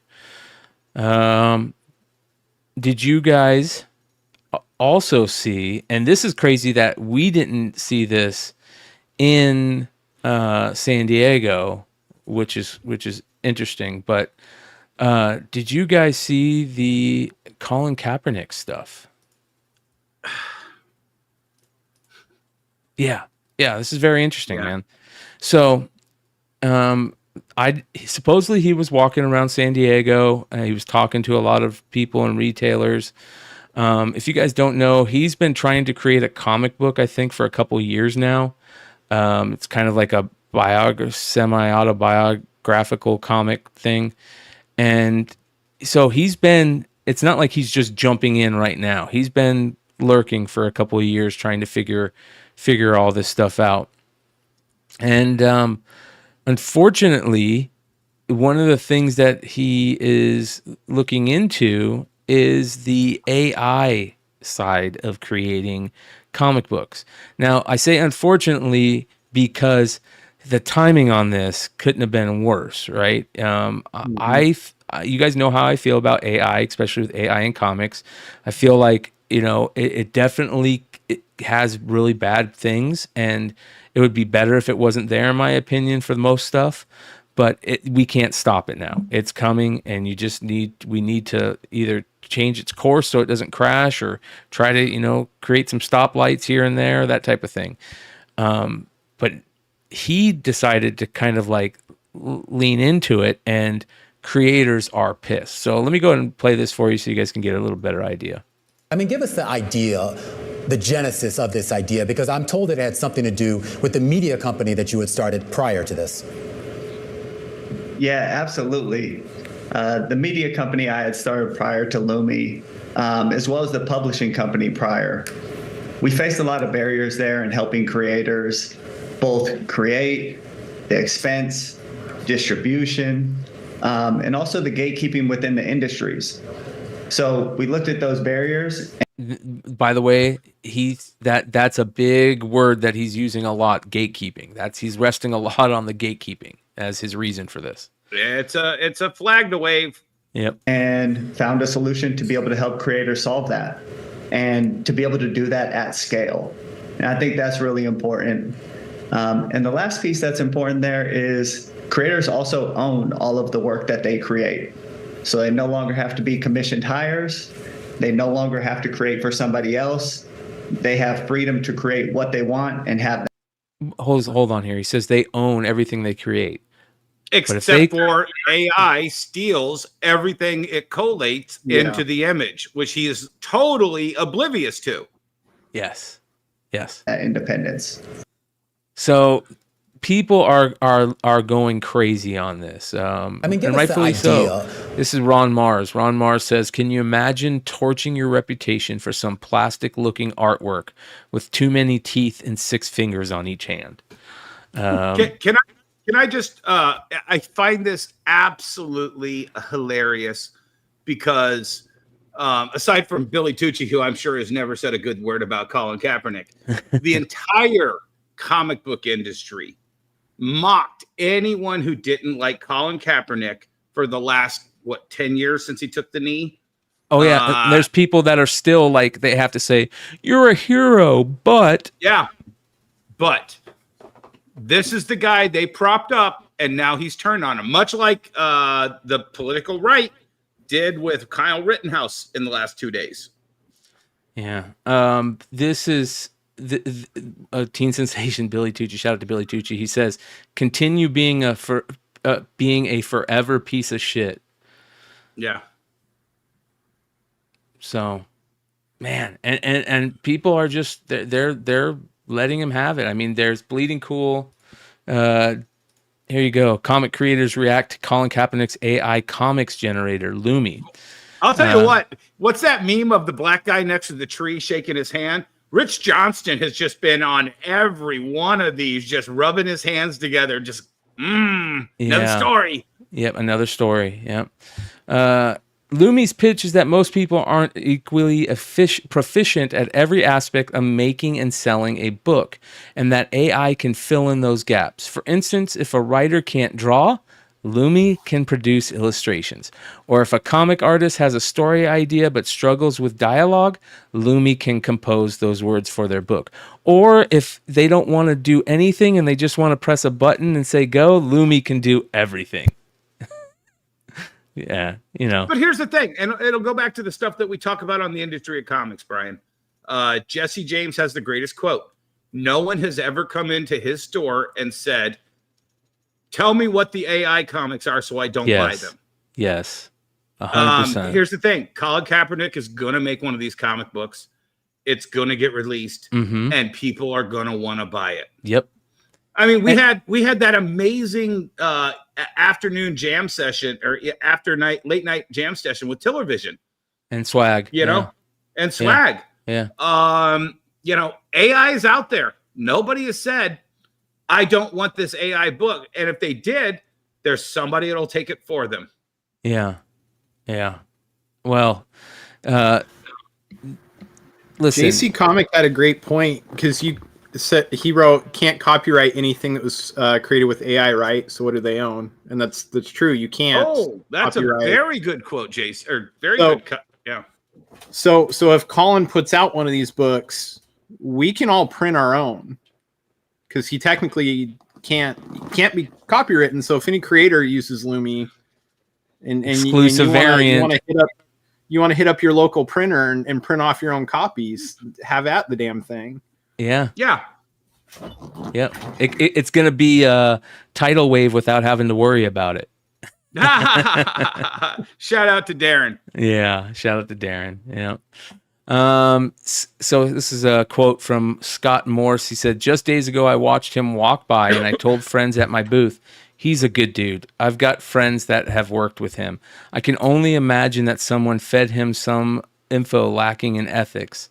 Still, friends, don't. AI ain't the same as drawing with an ink and a brush." Now, here's the thing. Scott's right. You know, things change. You know, you find out things about certain people that you didn't see before, or maybe you were too blind to see it and somebody had to point it out. Things change. There is no black and white. And yeah, I make jokes about a lot of this stuff, but you guys that watch this channel, you guys should know I'm very open to having my mind change. And I think that's the important part. You know, I caught a lot of shit from Ninth Wonder a few weeks ago on social media because, you know, he said to me, you know, I told you about Steal Your Vision and everything they were doing and you stuck up for him. Well, things changed. You know, I saw things and I had things happen that changed my mind. And, you know, I'm sorry for that. So this is also in every situation that things change, and you know that's you have to give somebody the benefit of that. But there's a lot of people telling him right now that this isn't kosher in the comic book industry, right? Mostly creators, because why? What Dennis just talked about, Jesse always says, people buying these, they don't care if it's AI or not for the most part. But the creators do, because that's their job. That's their job, and it's their trade. Was it Matina that got accused of that big scandal? Yep. Matina didn't get busted because the comic retailer said people are stopping buying Matina's variants. whatever Matina variants he makes for his, little middleman art company, nobody was not buying those. Those sold out at every convention. I guarantee you, I would put a dollar bet with anybody. The creators went to DC and said, this is bullshit. If you want us to keep working for you, make this go away. Yeah. Oh, man. And that's the only way they're going to be able to keep gatekeeping, the industry from AI. But that's their livelihood. It's the same as me fighting against digital comics as a comic retailer. Tom Taylor. You have to plant your flag and you have to stand your ground. Even when you get rolled over, you can't ever, if that's the way these guys want to do it, you have to stand your ground. You Thorough have to call says them out. you can get around AI copyright as long as you show that you have a human being and show creative contribution. As long as you show you are a human being and show creative contribution, everyone will have their AI work copyrighted. Not everyone, but I hope they don't. Well, unless your AI prompt, which I'm sure there's going to be micro data implanted into this, kind of like when you take a picture at the Grand Canyon, there's little micro data that says taken at this coordinate, blah, blah, blah. There's got to be somewhere in this AI has to put like a micro data. This is what he asked me to print. Well, and you guys, if you go back and say, make me a Superman that looks like Alex Ross, you're fucked. You remember the drama alert we talked about a few weeks ago? Trolls Comics, hiring those artists, and they send him back, 5 different, choices within 2 hours. It's kind of obvious that they're using AI, and he zoomed in on certain areas of that, and there was watermarks in there, and a lot of people don't realize that. Good on the AI creators for putting the watermarks in there. That's an important thing. Hopefully that will be the type of deal. So we'll see. More people. Tom Taylor says, no, you and Lumi are depowering storytellers. You're promoting the theft of art, and you are telling every working artist on the planet that they have no value in your eyes. Take that $4 million in capital and invest in artists rather than machines that steal from them. That's good comment. Aaron Meyer says, I like you as a person, and maybe this is with the best intention, but man, this sucks. Again, there it is. There's that. It's that Kaiser Sose moment where they Yep. see it all flash before their eyes. All the bullshit that they accepted is now front and center for them to have to soak in. Jamie Smart, I keep rereading your tweet and it becomes more nonsensical each time. Creators can already create and own their work. The important part is that they've put the time in to learn their craft. Like an athlete would, for example. That's a great comment. That's a fucking Mediocre great athlete.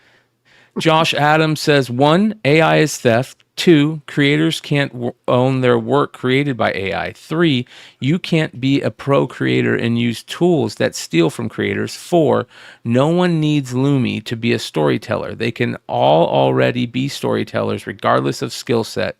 Storytelling does not require advanced ability. J.H. Williams says, disgusting. As someone who's experienced being marginalized himself, I would have thought he would know better. I am now expecting those investors will lose all of the money they put in. That kind of feels like a little underhanded statement there. Well, Cool but comment. these are all night letters, Brian. I know. These are all night letters. I know. Let's see here. Fabian Nicieza says, here's an idea. Try telling your story yourself instead of letting a machine do it. Just look, Derek Robertson. Oh, here we go. What do you think the Derek Robertson one says? I just saw the first line. Yeah, you're a hero, Colin. Please understand that this tech hurts artists the same way that a machine playing football by studying and stealing your years of hard work and skill would. Don't do this. You're making a huge mistake. He's got a great point too, Yeah. Yep. Mark Brooks. By the way, you guys, Mark Brooks had one of the best things at Comic-Con. His business cards were fire. They were so awesome. Mark Brooks says, you're stealing from creators, including POC, and working to put artists and writers that have worked for years or even decades out of work. You are destroying all goodwill you have created up until now. You could use that money to fund real creators. Please stop. Colin Kaepernick has raised $4 million to fund AI comics. He could have used that money to fund dozens of comics by highly skilled POC creators to show he stands behind his words and actions. Instead, he's going to actively steal from them. Sad. I mean, people are constantly... Ben Templesmith. Ben Templesmith has been on fire on Twitter lately. Just on fucking fire. Ben Templesmith says, disgusting. Stomping on creatives, using stolen IP to build something to disenfranchise actual creative people who put the time to learn a craft. I love that. I love that he says that. Using stolen IP to build something to disenfranchise actual creative people who put in the time to learn the craft. You definitely misread the room. Lumi was founded out of the barriers that Kaepernick discovered publishing his own works. This included high production costs, long production timelines, and gatekeeping within the industry, end quote. He didn't like paying artists, had ignorant ideas about how long things take to craft. I may have just left some rather irate comments on Colin's Twitter account after discovering what he thinks of working comic professionals. Apparently, we're dirt. Gatekeepers and worthy of nothing but being stolen from. This joke doesn't respect the medium. No thank you. I think he just doesn't get it, and he had meetings with numerous high-profile artists trying to explain to him how unethical and wrong he was. He also thinks users will own what Lumi creates. So it sounds like there was a lot of people behind the scenes that told him no, and the artists all know this. And I mean, Jesus, he man. was going, here's the thing. I think much like back to seeing if you can get away with it. I think he thought that somebody would say, as long as there's a steady paycheck in it for me, I'll believe in anything. And he thought he was going to get some big name person to come over and join his little Lumi thing. And they all told him, no, no, no, no, no. And he walked out of there and said, it's 100% AI and I'm going to look for other people. Yeah. Let's see here. Louis LaRosa says, why would you choose to flush all your goodwill down the toilet? Embarrassing. So it's basically pretty much all the same stuff. This is an interesting one though from Kari Randolph. I read that Kari one earlier. Yeah. That one's crazy. So Kari Randolph says, to be clear, I was one of a number of artists that had meetings with Colin a few months ago. He told me broadly what his AI platform was about. He mentioned that it was about removing quote-unquote gatekeepers and how he wanted to benefit people from undeserved walks of life. I told him that while I was a fan of his, I couldn't support this because those quote-unquote gatekeepers were people like me who had put our blood, sweat, and tears into our craft. Hard work, a pencil and paper is all you need to make comics. I let him know that his product was going to hurt us long term. So if anyone is asking whether Colin Kaepernick is aware of the misgivings artists have with AI, please believe that he has been made aware. And I know for a fact that I'm not the only one who did so. Ooh, that hurts, man. Here's the thing. That's it. Case closed. And when he does this, he's shitting on all you people who thought you'd own the chuds by supporting him. You propped him up, and he told you to go fuck yourselves. Period.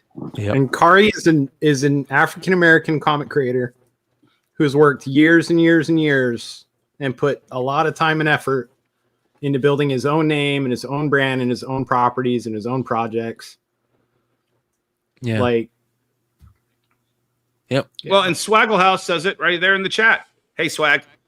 Don't all creators take inspiration already? Lots of artists reference photography. Pretty sure Frank Miller's classic Wolverine #1 cover is pulled from a Frank Sinatra picture.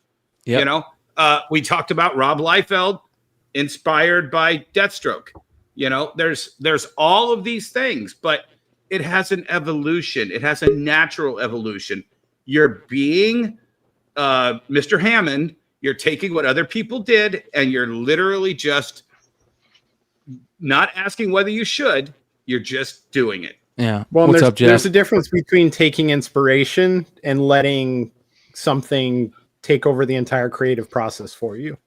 Yeah. Well, Liefeld talked about that on Observations, where when, like, you know, his group of artists during his time period, when they were, you know, referencing the generation before, it was a reference to that because of the respect that they had for that artist.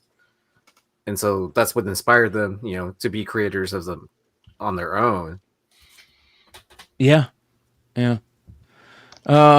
It's, man, AI is just it's a freight train that we got to figure out how to do something with it. I mean, just today, I think there was like 5 new things announced for that AI can do, you know, that the new Chat GPT model can do now, and, you know, all this crazy stuff. And it's very interesting to see their peers talk about it and how they talk about it, right?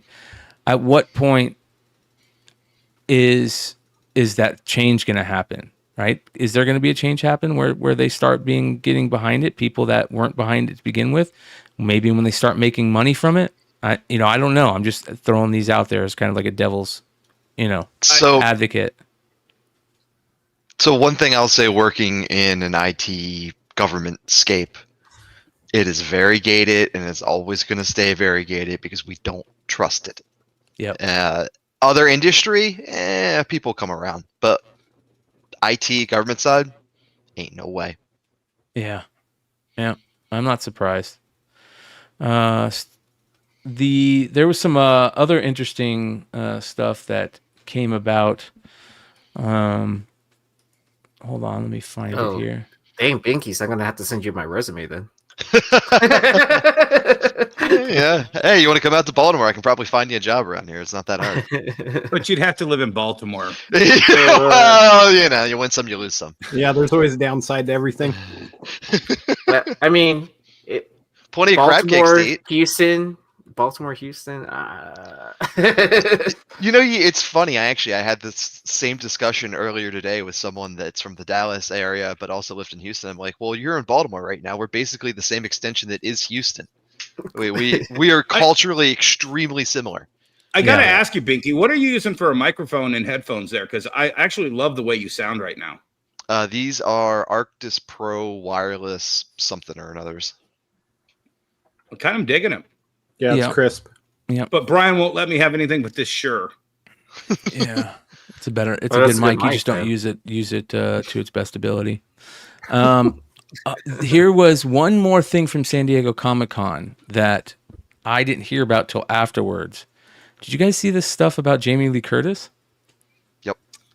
That was the fastest walk back since Michael Jackson performed the moonwalk on the MTV Music Awards. Jamie Lee I didn't Curtis practice that line either. Jamie Lee Curtis has walked back comments she recently made about Marvel Cinematic Universe. The Borderlands star has issued an apology on social media expressing regret over what she said during the interview at San Diego Comic-Con.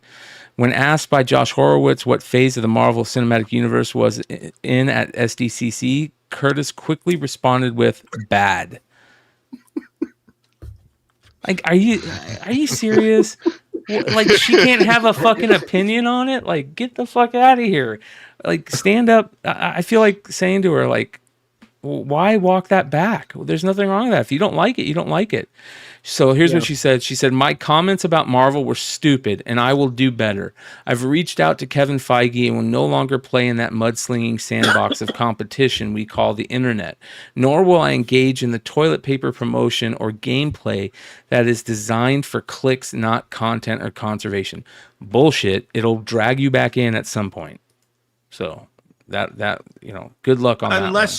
Unless she just found out she's going to be in Freaky Friday 3. Yeah. Coming out. Yeah, some Disney project. Yeah. Yeah. Don't let it piss off the mouse. There's plenty of people that agree with her, and it's funny. What she said is hilarious, but like you said, why walk it back though? Just, you just followed up with like listen, that's my opinion on it right now, and that's how I feel. So, did you see Ryan Reynolds' response to the comment? No. So he responds back with that quote you just read and says, "Wait, is everyone expected to apologize for slamming Marvel post Endgame?" Question mark. A little Jamie Lee support there from Ryan Reynolds. Yeah. Yep. Man, I feel like everybody's so worried about being canceled nowadays. You know? Yeah. Like she's got to be vying for something. Yeah. No, we talk about night letters, Brian, and a lot of people don't think that happens, but that clearly was a immediate phone call she got from somebody, management, a real close friend or something. Because it came out within a day of that comment. Yeah. Yeah. Very scared about being canceled out there. Well, ladies and gentlemen, that is, that's Drama Alert. Can you hear me out there? I got at you, McClay. I hope this makes your comical drama, because these dudes, goofy ass dudes. Into the news. Into the into the But let's get down to business. Psych. Come on. You guys think we're going to fucking miss that? There's so much more drama. I was going to say, anybody know any armed guards I can borrow? Asking for a friend. Let's start off with Sticky Goose. This shit is fucking hilarious to me, man. Absolutely hilarious. It's weird what takes root, like the things that take root in the comic book content creation world that everybody need to jump on. You know what I mean? Like, I did not think it would be complaining about a Sticky Goose video that everybody would be jumping on. You know what I mean? Like, I don't know if everybody out there has not seen Sticky Goose's content, but it's so obvious to me that it's tongue-in-cheek, right? I mean, maybe not so much tongue-in-cheek, but there's a shtick to it. Am I wrong? Does anybody not see it that way? I didn't think I so. never take his videos like too serious or anything like that. But no, it's his way of processing like whatever he's viewing, against his views or whatever. Yeah. And I think that he had a video that he put out this week that we'll go over here in a little bit. But I think Sticky Goose is taking his is it heel turn is the name of it, but it's the opposite, where like you're no longer the heel, you become the hero, I think like he's in the middle of that turn. And he put out a really good video. Let me see if I can find it here. He put out like 3 really good videos in a row. I kind of went on a Sticky Goose tear. Yes. Yeah. This right here. Welcome back. Today. Okay. So this right here to me is Sticky Goose's heel turn. This video explains it all. I'm gonna speed it up. And it's ironic that Brian, I apologize for interrupting you, Brian.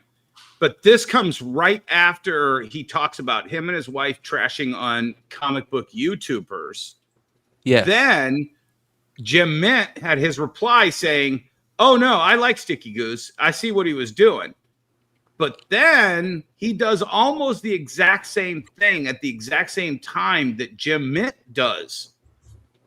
Yes. And we're going to talk about Jim Mint too, obviously. Okay. Yeah. I mean, it's so interwoven. You can't pull it apart and dissect it right now. This was made for Comic Book Drama Alert. You know what I mean? Yeah. All right, here we go. Talking about how I bought comic books to make people like me. So this video, I'm going to be very honest with you and being very honest with myself. My YouTube and comic book collecting journey has been intertwined, and I have most definitely been influenced by other comic book YouTube people and just other people in general in this hobby because of how new I am to it. Looking back at this is such a good video because he explains something that we've been talking about for the longest time, over here and on a lot of other channels that have been talking about it, about how many new collectors were brought into the hobby during the pandemic and how that's affected the hobby and it's so interesting. And this is a perfect example of it right here. I'll continue. Some of the decisions I made, some of the books that I bought, the reasons I did certain things, made certain videos, slabbed certain books, bought certain books. I can't truly say that I bought them because I liked them or that, you know, I was a fan of that. I bought them because I was influenced or I was. And look at behind him now. I don't know if you guys have noticed this.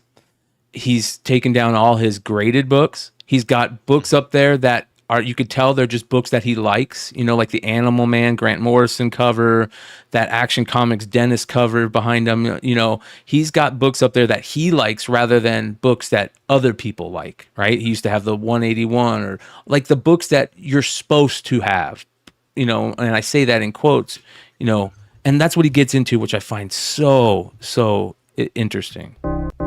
Shout out to Tim. Appreciate that. Here we go.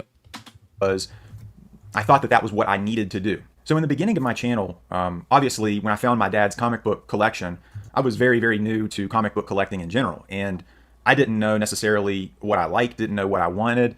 And I would say most, if not all of you, were in the very same situation at the beginning of your journey. So many of you collected comics when you were a kid, and so many of your feelings and what you love are wrapped up in your nostalgia. You know, you're with your mom and dad buying that book off of the shelf. You know, that was a core memory that was formed. I don't have that. So what? And that right there is fascinating, right? We talk about all the time how one of the reasons that we love comics so much is because we have those core memories, right? The nostalgia moments, the going into a comic shop for the first time as a kid, you know, growing up in that atmosphere. He's never had that.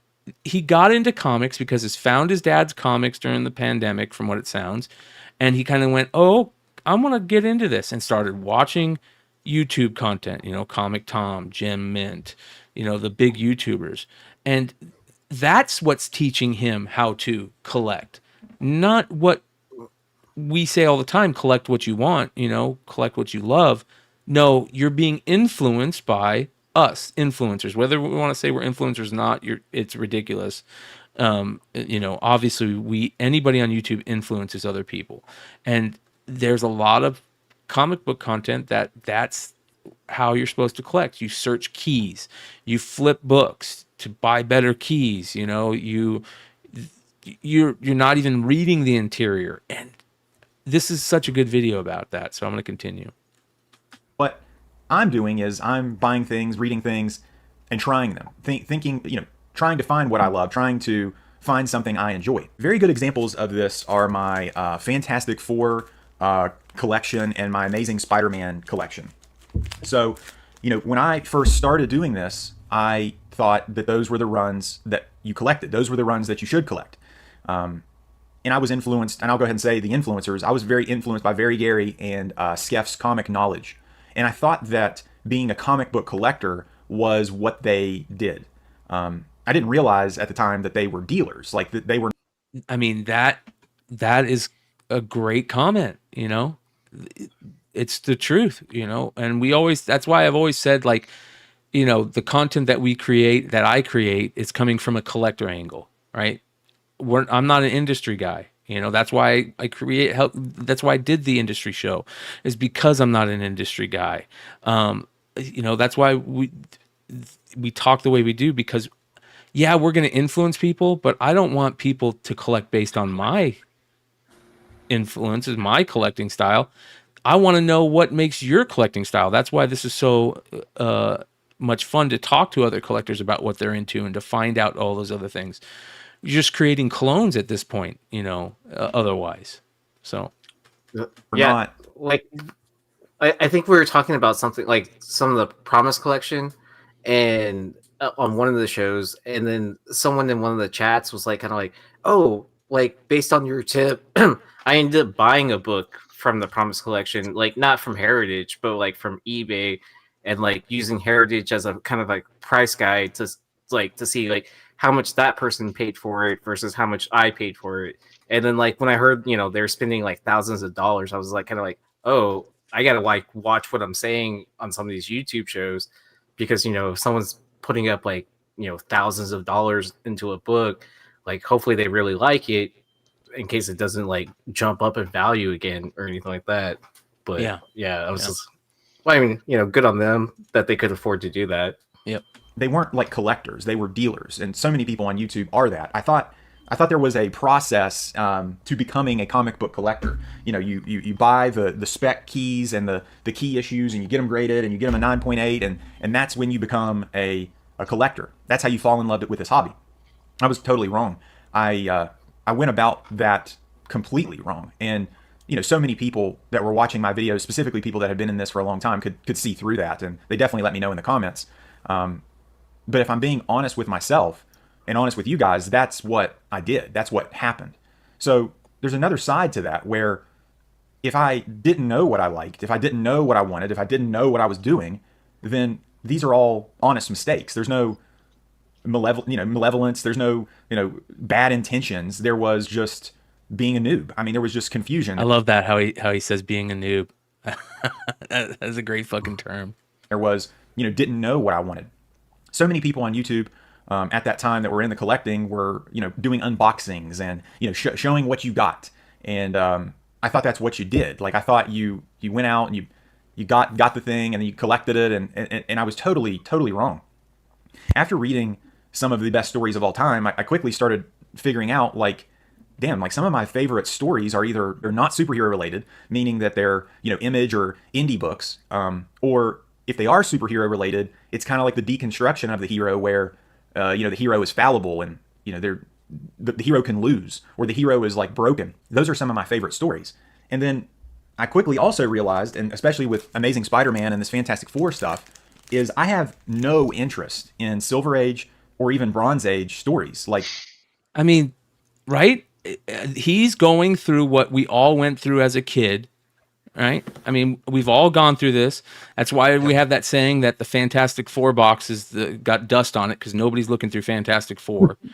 Except for the keys. Yeah, and he's going through what we went through as going through that. Those people that grew up in there, like we all had that moment where we read something like Sandman or Preacher or what was the Alan Moore book that was based on Watchmen? Captain Marvel? Watchmen. The Captain Marvel. You read that type of stuff, and you go, "Hold on, this is what I like." You know what I mean? The cheesy, weird stuff that was meant for kids. That's not what I enjoy. I enjoy the stuff that he's talking about, the hero's journey, the fallible, the seeing, and that is what that change happened in all of us, and it's happening in him very fast, like this, right? But and the chat, he has sold comic books. He's done videos of him selling comic books. This allure, and obviously that's what I think, and I apologize if I'm wrong. That's probably why he started researching all of these shows to find out what he could sell his father's comic books for. Yes. Clearly. So he's going through this evolution. He's just, I think he's at the point where a lot of people are right now. And it's what we said all through San Diego, Brian. Right now, there's a lot of games of musical chairs going on, and everybody's trying to find their seat. And the music is about ready to stop. And I think he's realizing, holy shit, probably the same thing Jim Mitz thought about when he had that huge house with that huge display. We're going to get to that. But everybody's like, holy shit, how much should I invest in this stuff? And I don't enjoy it. Yeah. I need all the omnibuses. Yeah. Yes. Really? Are you really going to read Omnibus 3 of Conan? Nobody liked those stories. That's why they're in the quarter bins. Yeah. Or that's why they're still sealed? Yeah. And that stuff always changes too, right? Like I've got a massive amount of books that I've amassed over years and years that I have no interest in anymore. All the stuff I did collect, I don't collect anymore. I'm into old stuff now. You change. So, we change. It changes all the time. But I feel like we always go through periods of like evolving our collection, if you will, right? I mean, I don't want to say it's because of whatever's hot going on at that time, but your interests and tastes change over time. Yeah. Like, I mean, I would guess, like, probably everyone on this panel probably grew up with comics, like, in their childhood. Yeah. Like, I definitely do miss the, like, going to old comic book shops where you could smell, the smell of comics, and then also you could smell, like, indoor smoking in the same shop too, right? I mean, like, you can't recreate that nowadays, right? Like, no one allows indoor smoking, like, in a public business. Like, and then plus, like, would you honestly go to a store where someone was smoking inside to buy comic books? We did. We did back in the day. Yes, I don't disagree with that. But like in 2020, would you do that now? Like, probably not, right? Just because of the way we view collectibles now versus back then. Yeah. Well, I bring up that video, and I wanted to show a little bit of that because I think Sticky is going through that turn where, the 90% of his content was kind of like tongue-in-cheek shtick, like entertainment, right? He kind of look at it like he kind of took that role.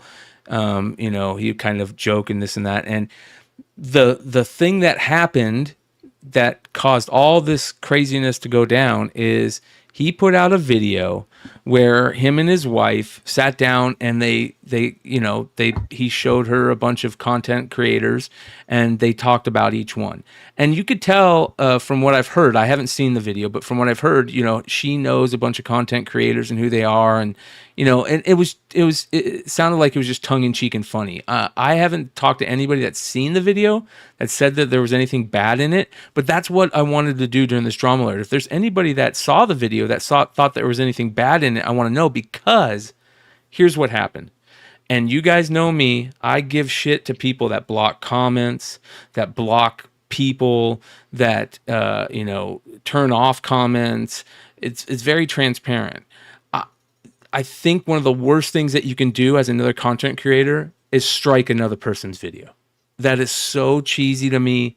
It is the It's epitome. that Game of Thrones quote about when you tear out a man's tongue, you're not telling that he's lying. You're telling him that you're afraid of what he's saying. Yes, exactly. And that's what the internet is. The internet is an open forum, especially YouTube, especially the chat, the live chat. It's important to have that open forum and to also take constructive criticism because that we need that in our lives. We need to be able to say, oh, okay, maybe I'm wrong about this. Well, somebody striked his video. And the interesting part about all of it is that it got struck for bullying. Okay. So somebody out there got butthurt about what he said in his video and went to YouTube and said it's bullying.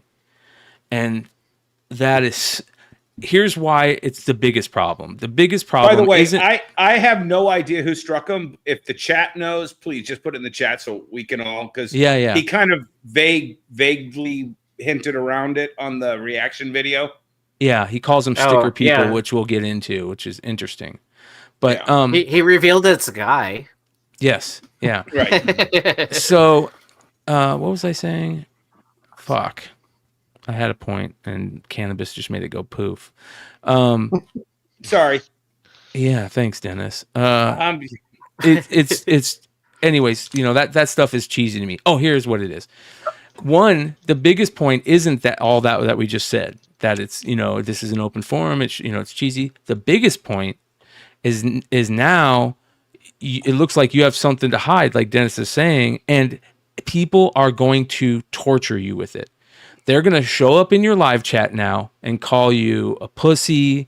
They're going to call you a big baby. There's going to be a name for it. It's the same reason that the live chat is there to begin with. Like you don't fuck with the live chat. There's that famous saying, you're just giving him a more reason to come over and attack you. And that's exactly what that person did, is they're giving him a reason to attack him. It's the Streisand effect. Yes, the Streisand effect. Yes. And the other thing is that, and this is a lot of people don't realize this, but a content creator realizes this, and this is why it's even worse if it's from a content creator. You only get 3 strikes. You get 3 consecutive strikes, everything is gone.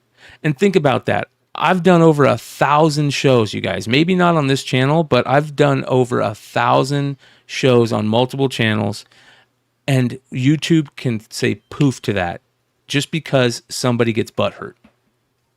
That's fucking not cool. We put a lot of effort and put a lot of work into this, and you know, again, I understand it because people, you get angry, you get in your feelings, and it's just a quick reaction, right?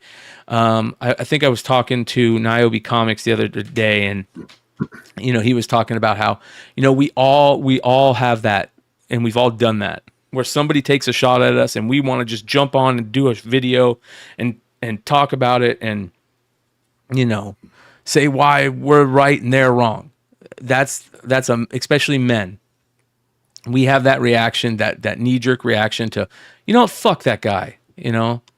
But it's how long you have that reaction and what you do with that reaction that is important, because you could sit on that and deal with it and make every show about that, and then your show just becomes shit, and then you get all caught up into it. It's it takes a lot to make a fucking show, a fucking man.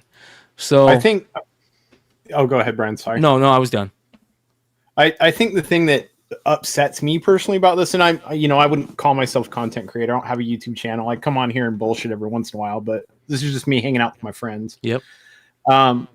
But I feel like when you have peers and you've been around those peers, and I'm sure he's met a lot of the people in person that were mentioned in his video.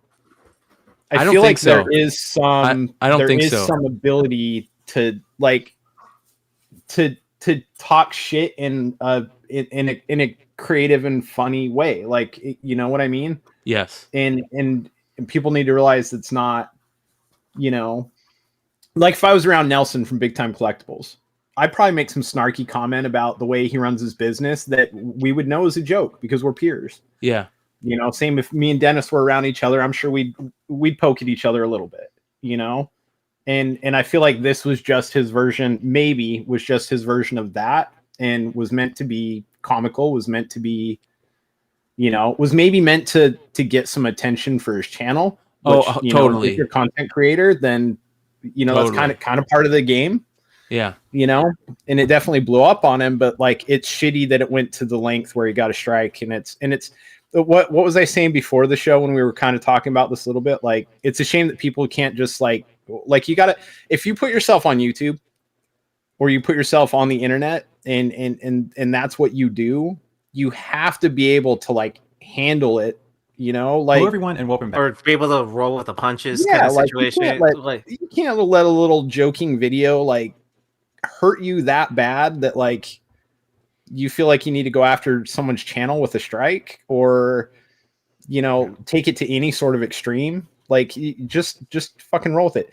Like, people come into everybody's chat all the time and talk shit. People come, you know, people are always posting videos about other people. People are always commenting on people's posts. Everyone's always talking shit. You got to have at least a little bit thicker of a skin. Yes. If you're going to put yourself out there. Yes. You know? Yep. And the only reason why my feelings were hurt is because we weren't covered on the video, unless we were. Again, I didn't see it. Somebody has to let us know. Yeah. Like, so he came out and put out a response, and this was funny. So I'll play this a little bit of this. Now, unfortunately, I can't say specific names of these channels. I can't show these people's faces because the sticker people are the same people that have caused my copyright strike and said that I was harassing and bullying them. The sticker people of YouTube, you may not know of these people.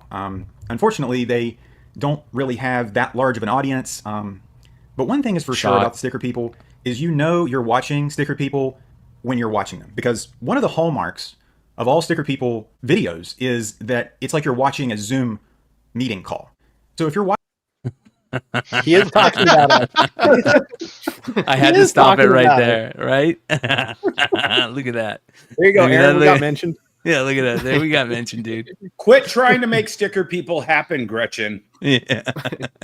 Watching a video and there's like 4 like middle-aged dudes talking at the same time. like on a Skype call, you know that you're watching sticker people.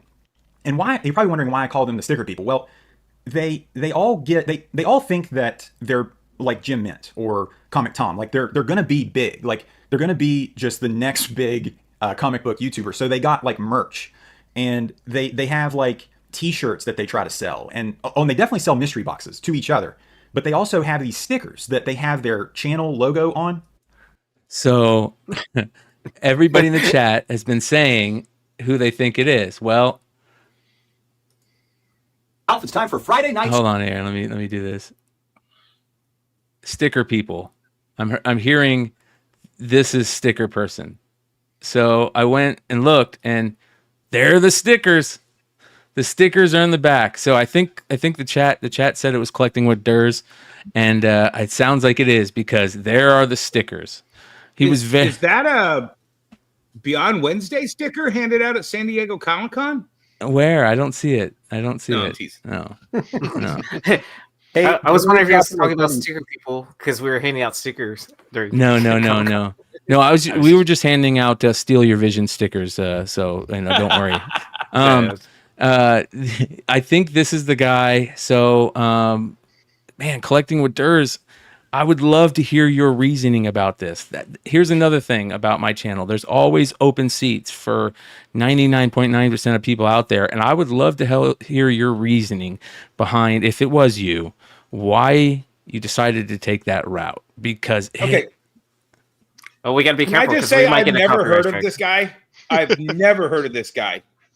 And I've been dabbling in the YouTube space. I have no idea who this is. Yeah.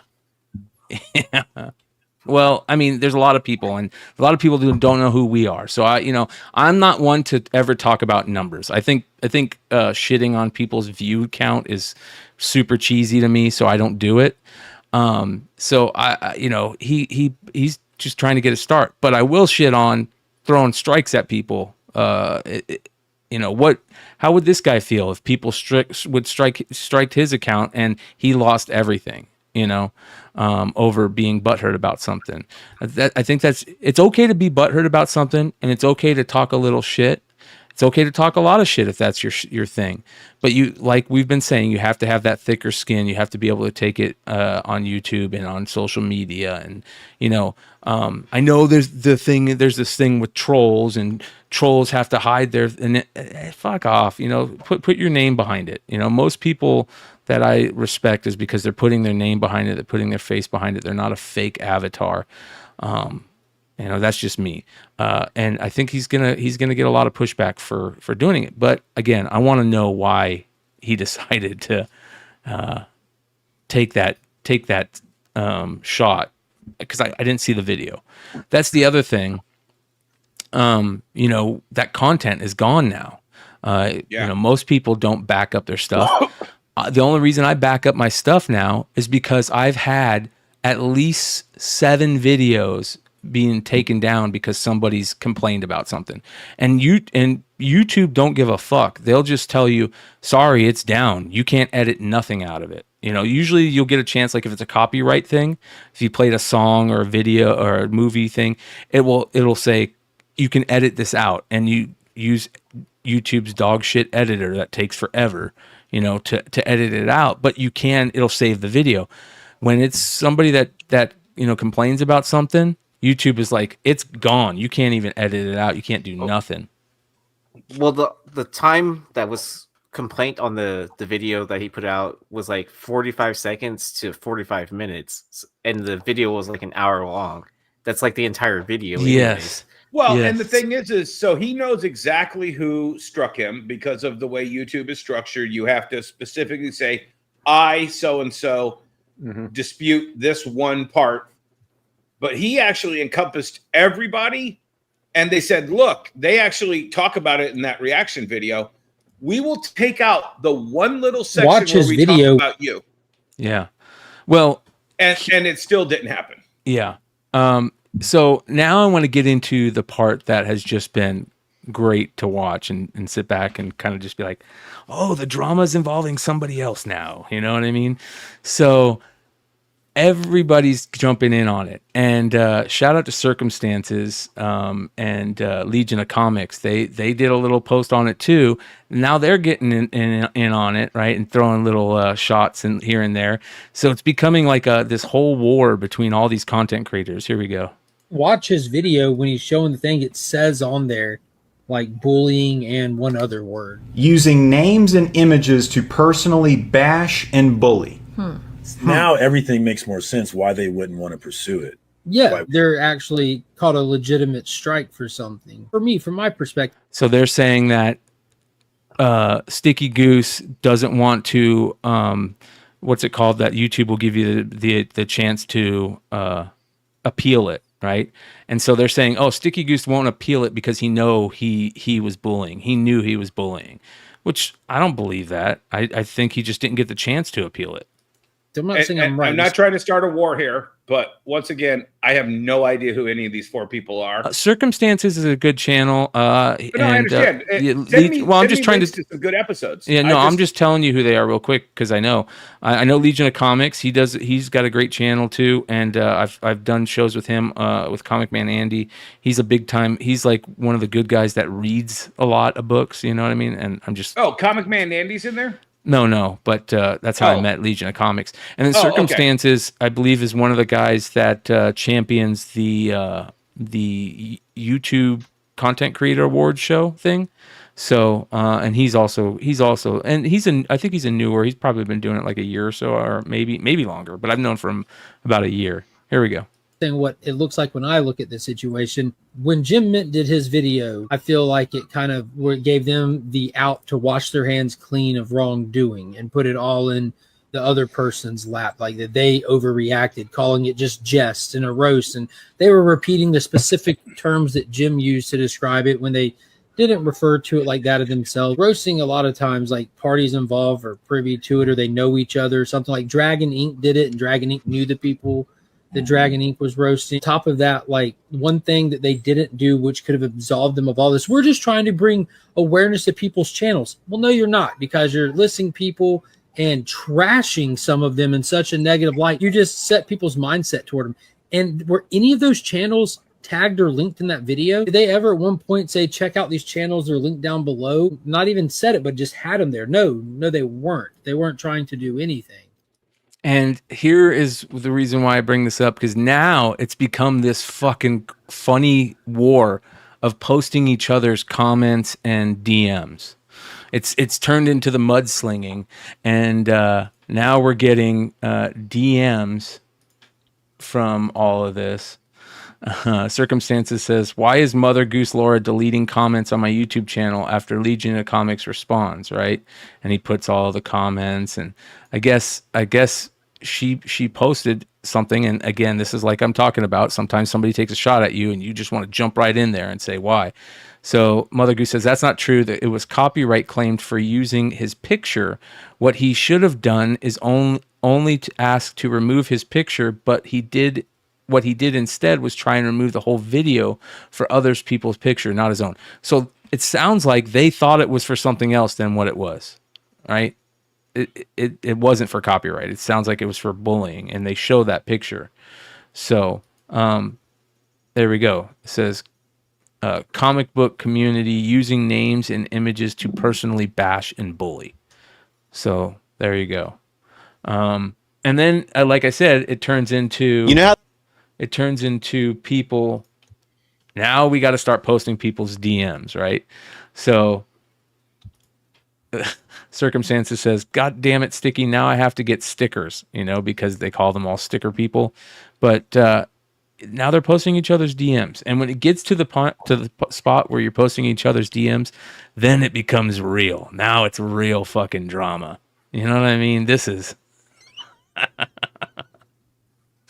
Anyways, Gem Mint did get involved. And this is one of the things that I want to take this. So, Gem Mint has been a target. I wouldn't say a target, but somebody that Sticky talks about a lot.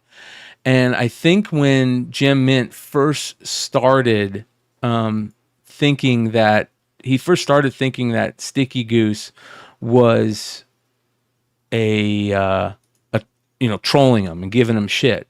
And so he kind of made a post talking about it, and let's go ahead and watch it. This is actually a pretty good video. Go ahead and break them off for a little preview of the remix or whatever R. Kelly said. No, I'm just kidding. But yo, normally I don't make videos like this. I always kind of felt like when you have what's going on, creators taking shots at you. Pause. Do I have too many windows open? Sounds like I have too many windows open.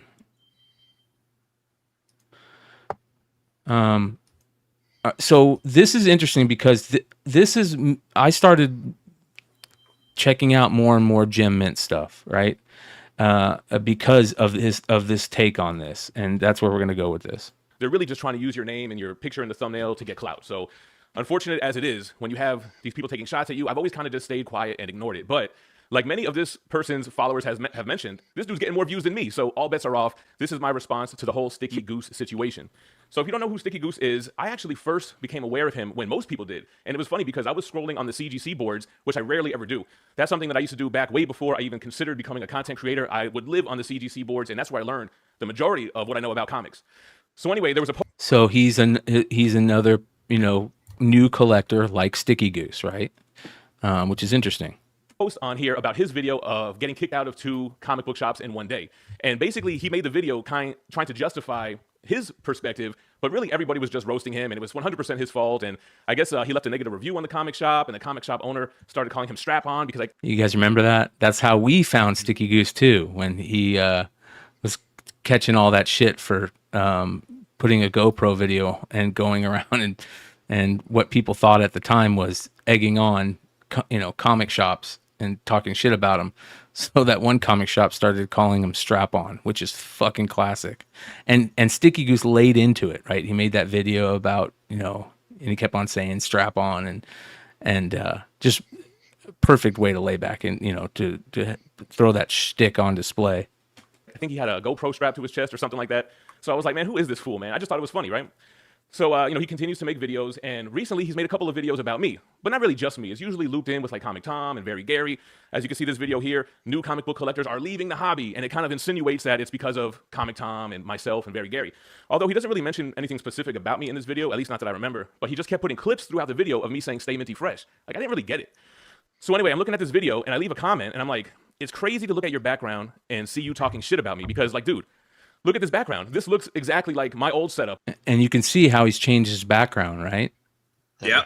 He's realized that his collecting style wasn't his true collecting style, so he's completely changed it. Or any kind of setup that I've had over the years. I mean, you've got Calyx with Omnibus, you've got statues, you have CGC books on the back, LED lights.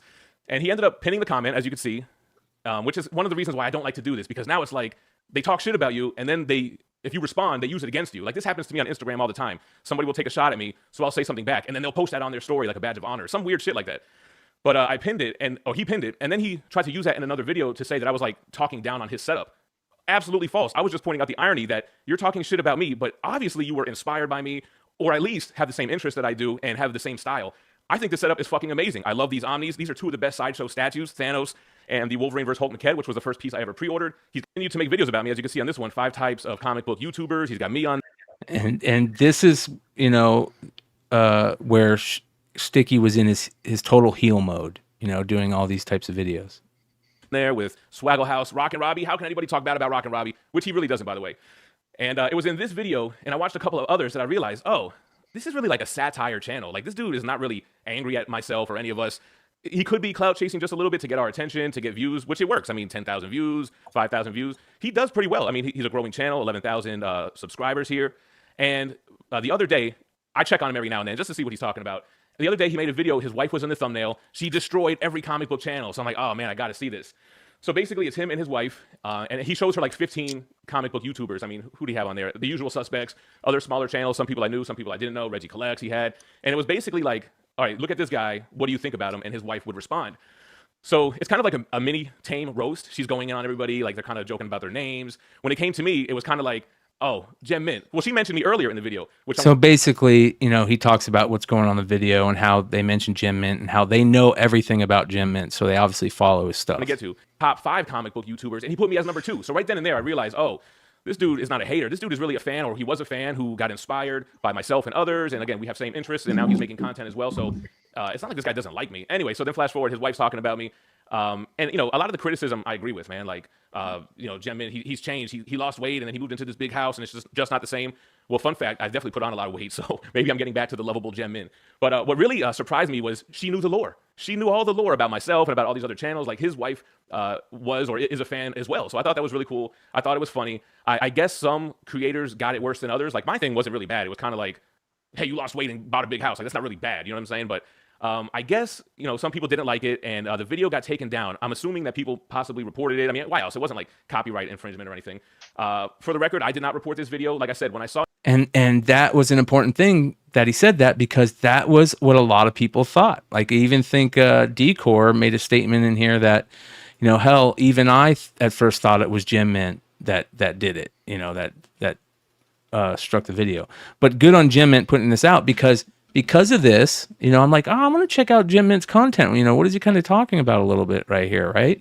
And I see this. I'm leaving. a comment. I just want to say that I consider I'm leaving the Comic Tom 101 channel. Holy shit. Here we go. What is going on here? And musical chairs, baby. Yep. And this was so interesting to hear. And again, synchronicity, man. Here's Sticky Goose kind of coming out of his heel mode, and watching this video, it kind of made me, it did make me a fan of Gem Mint. It made me go, okay, I have a little empathy towards him now. I see what he's talking about. In this, he puts it all on the table. He talks about how Whatnot was giving them a bunch of money. Whatnot did not renew his contract through the end of, I think he's just through July, and they're not going to renew it, which is very interesting to me. Put a pin in that. That they kind of overextended themselves, and they bought a house that is just way too much for them now. It sounds like, you know, that maybe that Whatnot contract was pretty fucking cheesy, and not cheesy in a bad way, but as in like mouse cheese. Like, it was a big block, and it was more than Whatnot gave me, and I could have bought my own Wi-Fi with that.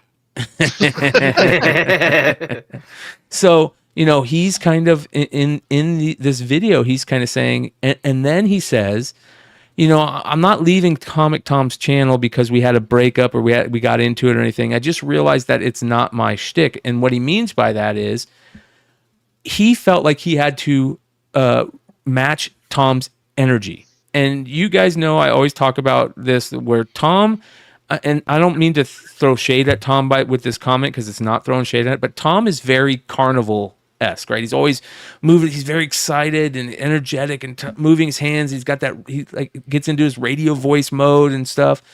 And Gem felt like he had to kind of match that. And that's exactly opposite. And again, it goes back to being genuine. If you're genuine, people can tell, people know. And when you watch his content now, I feel like Gem Mint is being more genuine. And I kind of gravitate towards that. And I go, okay, I'm starting to really like this guy's content. He changes things up. He starts doing this morning show, and he starts being a little bit more transparent. And I think now we're starting to see this, you know, evolution of Gem Mint now too.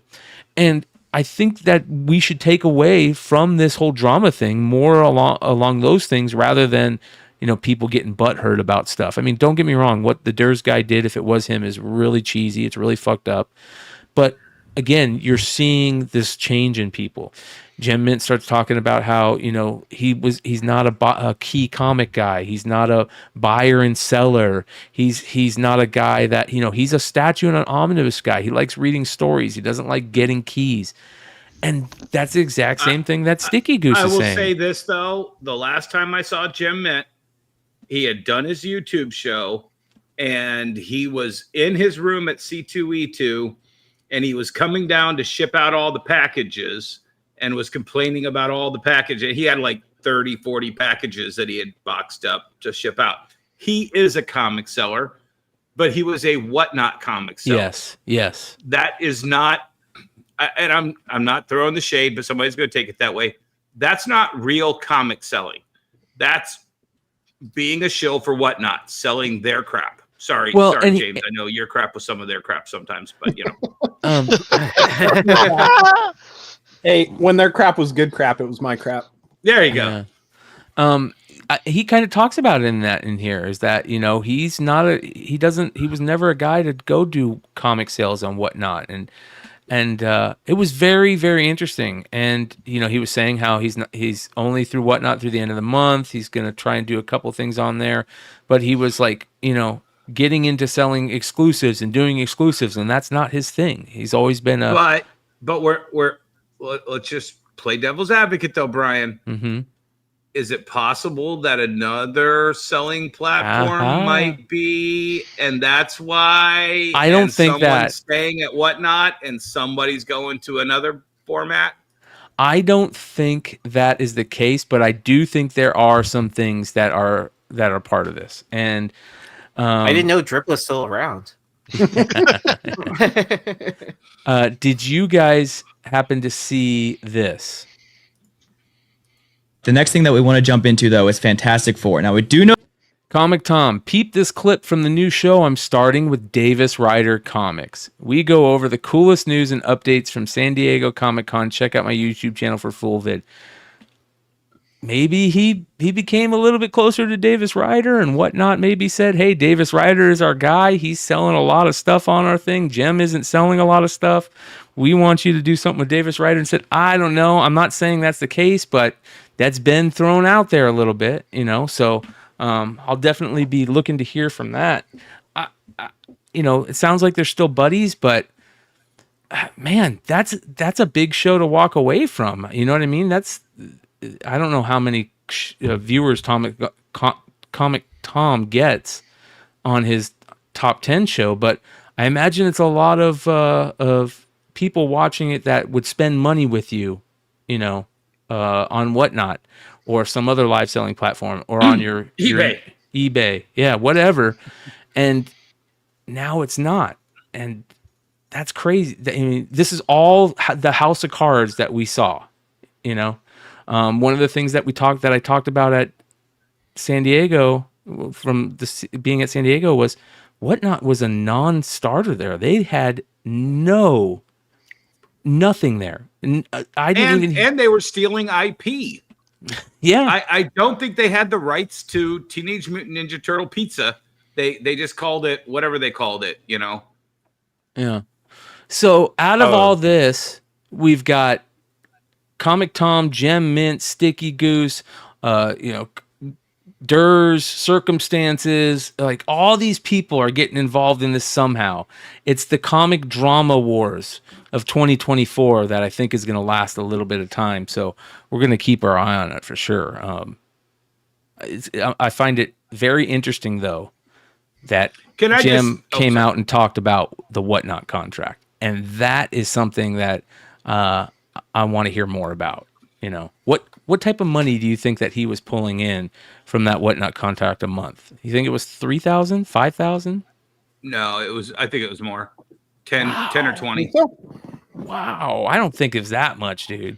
Dude, do you see how much he was? I mean, he gets a lot of his statues were comp that he was doing on his YouTube channel.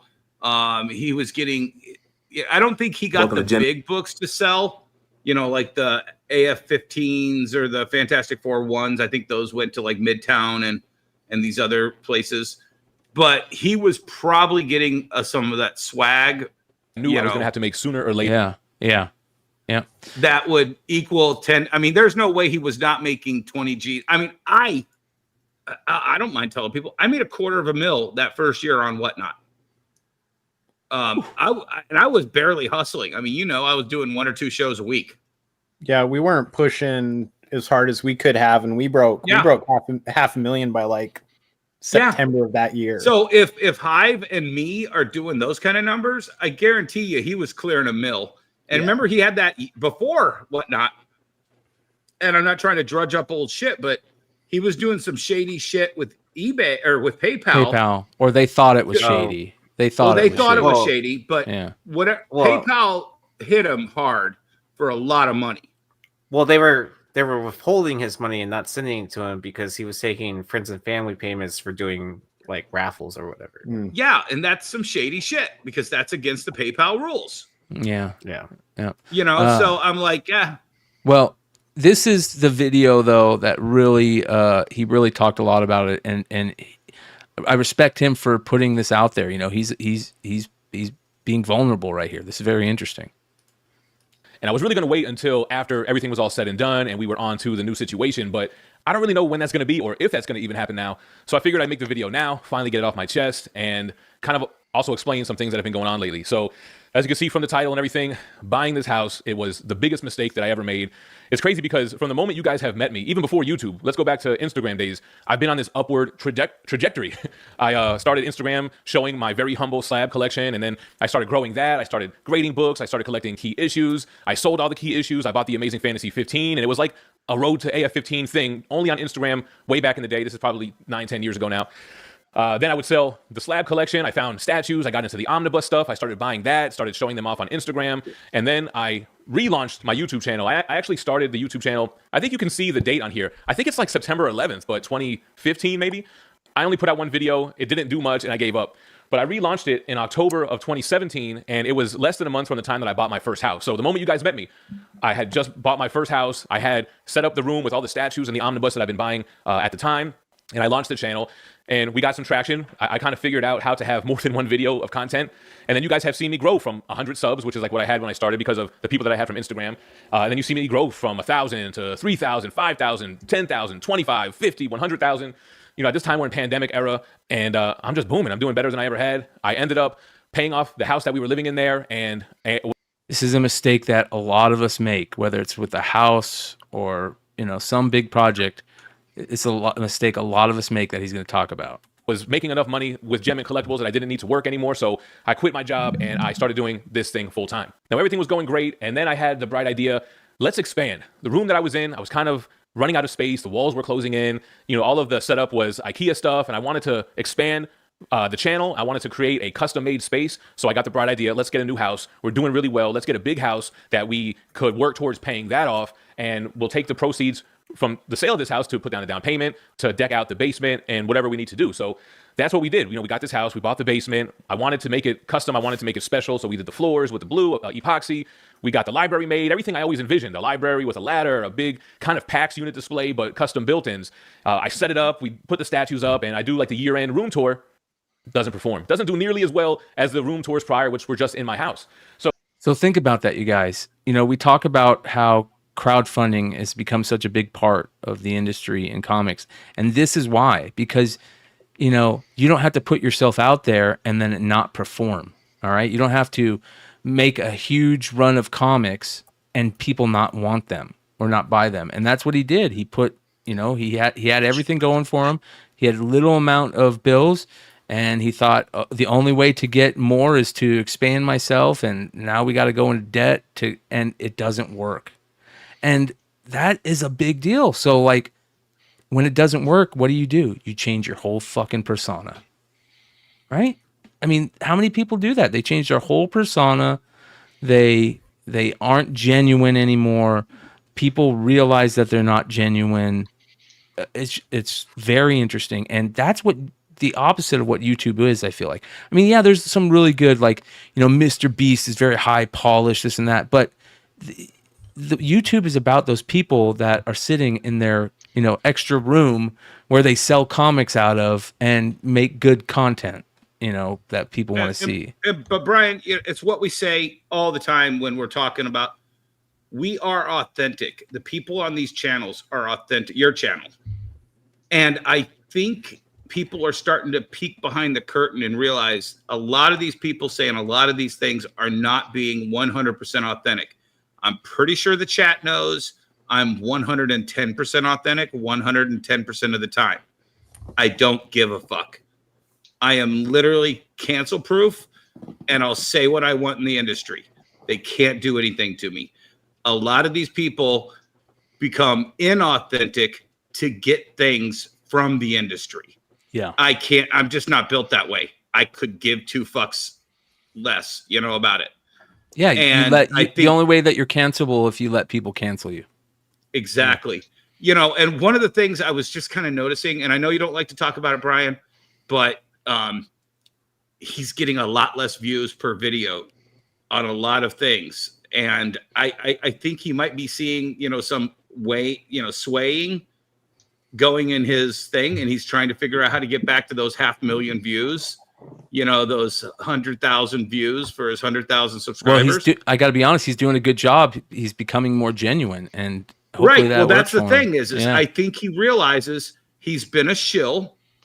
And I'm not calling him shill. You know what I'm saying? Yeah. He has probably seen some of the things that he has done be less than authentic. And I was listening to Thorough all day today, and he's talking about the inauthenticness of whatchamacallit, of Whatnot. And I look back on my Whatnot year and a half, and I'm like, Jesus Christ, I actually thought those guys were good. But when it went south, I realized it, and I told them to go fuck themselves. I walked away from all that money because I could give two shits about money when it came to that. Yeah. So that was a little bit of a turnoff. For a while, it was uncomfortable making content here because we had a lot of construction going on. I used to do a lot of videos from this room, and I didn't like having to do statue unboxings, do the whole video, do the whole review, just to put it right back in a box. That's not even the room he's talking about, you guys. You know what I mean? So I kept telling myself, everything will get better once the setup is complete. So the setup is complete, and it just doesn't feel the same anymore. I don't know what it is, man. Like, I had more space in there, but I had trouble making content. I didn't feel like, reading the weekly comic books anymore. I think if I'm being honest with myself, I got too comfortable with the Whatnot sponsorship. And just to kind of clarify what that was, Whatnot, I was under a contract with Whatnot. I was being paid monthly, a handsome sum, to promote the app. So it wasn't like anything nefarious. It was basically, put ads in your videos, do shows so that you can also be familiar with the app, and, get as many people from YouTube over to the platform. And boom, I had a contract with them. Contract was renewed. Everything was doing well. We were supposed to have a 3-year contract that fell through for whatever reason, but I think I got too comfortable with that and I lost focus on making the content. Can you hit pause? So I'm pretty sure he knows what the reason is. They don't just cancel your contract. If you had a 3-year contract, you know what I'm saying, and they only gave you 2 years, he knows the reason. He pissed somebody off. Or his channel wasn't getting the hits it used to get. Yeah. Or he wasn't generating enough income that he had to within his contract or whatever. Right. So he wasn't hitting his quotas, right? If you will. Is what I would assume is probably happening. Well, one of the things that we've always talked about and been upfront with is that's one of the things that Jack told us up front is that, Whatnot at the time when they were signing all these guys was willing to give people money. You just had to ask for it. You know what I mean? And that's kind of what it was. It was like, and for whatever reason, there was a lot of people that didn't believe it, or they didn't want to jump into it. You know what I mean? So yeah. And like Nick says, he says, I think that he's saying that he was negotiating to renew to a 3-year contract and it didn't come together. And that's what I think too. I think that, that's why he's making this change, is because they didn't renew his contract. And we talked about this, did they not renew the contract? Did they go to Tom and say, hey, and I'm not saying Tom's this type of person, but I'm just playing devil's advocate. Did they go to Tom and say, hey, we don't feel it's working with Jim, we want to change, was his renewal, was Tom's renewal part of it? Hey, we want to renew you too, but we don't want to renew you for too long if we know that this guy's going to be there. I'm not saying that again. I'm not saying that's happening. It's just throwing it out. Well, there. and like I said, I don't want to make it about numbers, but I'm just scrolling through his last 3 or 4 months, and he hasn't hit over 10K on most of his videos. Yeah. And I gotta believe that's if they're hiring him to bring his YouTube channel to Whatnot, and he's not growing that channel between his YouTube and Whatnot, they're just going to let him go. Yeah. Yeah. I kind of knew towards the end of last Go year ahead. that they're not going to renew this contract. So here's what I wonder too now. We live in a world now where non-compete clauses are out the window. Yep. That's no longer a deal. So I wonder what fallout we're going to see. Yes. Yes, great point. Yep. Little to no contact with them, and nothing against them, man. I made a lot of money with them. We, I had a lot of fun on the app, but I knew they weren't going to renew it, and at this time, the channel is not making money. I also really like that his whatsoever. first phrase was, "I made a lot of money with them," and then, "Oh, and I had fun too." Yeah, yeah. Well, he admits it right here. He basically says, I knew the channel wasn't making as much. Also, them, and nothing against them, man. I made a lot of money with them. We, I had a lot of fun on the app, but I knew they weren't going to renew it, and at this time, the channel is not making money, like really at all, whatsoever. So here we come to the beginning of the year. I get the call; they're not renewing. And this is what I do full time, man. This is all it is. So I don't have a regular job or anything anymore. So immediately I know I'm in a tough spot. I basically have just enough to pay the bills, but I don't have the extra capital like I had to buy cool things that I like, to review them for you guys. I just don't have the capital for that. And really, I don't have enough to even cover my overhead at this point. So we decided early in the year that we were going to put the house up for sale. I realized I don't need this to do what I was doing. I don't need. that's an amazing point that you come to at some point in life where you say that I don't need these things. I don't need this, and sometimes it takes being pushed to that point, right? Before you realize it. So the space that I thought would be helpful. Like the whole point was to help the channel, but it didn't help the channel. I would argue to say it hurt the channel. So all I need, man, give me 2 walls, give me a corner somewhere, and that's all that I really need to be able to, make content and share the things that I think are cool. Shout out to Jesse James, who is proving that every day with what he's doing and how he's selling books. You don't need anything but a phone and with an internet connection, and you can sell things, you can buy things, you can make content, you can do it all with 2 walls. Not even 2 walls, you can do it out of a trunk of a car. I mean, it's very interesting. Do it at an Outback Steakhouse. Outback Steakhouse, yeah. So what I did revolutionize Whatnot with the Outback stream. Yeah. Sell the majority of my statues, sold some of the other things that I bought when I was up, so that I would have this nest egg to get us through to when we were ready to list the house. There were some things around the house that we wanted to do to make it presentable, and we finally listed the house. And at this point, I'm already excited. I'm looking forward to downsizing. I'm looking forward to taking this $5,000 mortgage payment, taking the equity in the house. There you go, $5,000 mortgage payment. So hold on. Is that his Whatnot contract? Well, it was probably more than that because he has to live as well. Yeah. Yeah. But I'm going to use the mortgage calculator just so I can see how big his house is. Look at you, you creeper. You're gonna. He did mention that he was going to be selling this house. Who's going to buy that carpet? Well, he talks about that. He basically he said he told his realtor that just whoever's looking at it, if they want to keep that room the same, they can have all the arcade games too. If they don't want it, let us know and we'll take them and we'll pull everything out. But if they want it, we'll just give it to them for free. So. Oh, okay. So it's to entice. Okay, gotcha. Yeah. So it depends on interest rate, but it's somewhere between like 750 to $1 million. Ooh. Yeah. Ooh, big house. So he lives in that McMansion. Yeah, and he's got kids too. He's got a family. So. Buying something close to paid off again and have like a under 1,000 mortgage, like get my overhead way down so that I can comfortably breathe and have capital to buy shit and to make content. But the problem is the house has been listed for 30 days now and we don't have any offers on it. And I know some people will say, well, yeah, who's going to buy it with a basement like that? And, I considered, hey, maybe I should knock down the shelves, do some kind of simple panel thing over the floor, cover it up. I mean, it's no big deal. It's not hard to turn this into a regular living space. But my realtor kind of felt like that wasn't necessary, that it was kind of cool. And, when I bought the house, I didn't care how the basement looked because I was going to change it anyway. So, so now, getting a little bit worried. But so the plans changed. Now we got to figure out, all right, now we got to save the house, or at least figure out how to keep up with the mortgage while it's listed. Hopefully it sells soon. So that's where I'm at right now. That's why I didn't go to Sideshow Con, to San Diego Comic-Con, because the house was listed. We had showings. So there you go. I mean, he's kind of in a situation. I absolutely agree with you, Brian. It is very genuine for him to lay all of this out, lay himself bare. I hope that this is that moment of contrition where he understands and comes out on the other side a better man. He clearly let the keys jangle and he grabbed them. Yeah. And now he's realizing all that glitters is not gold. Yeah. For my third cliche in one sentence.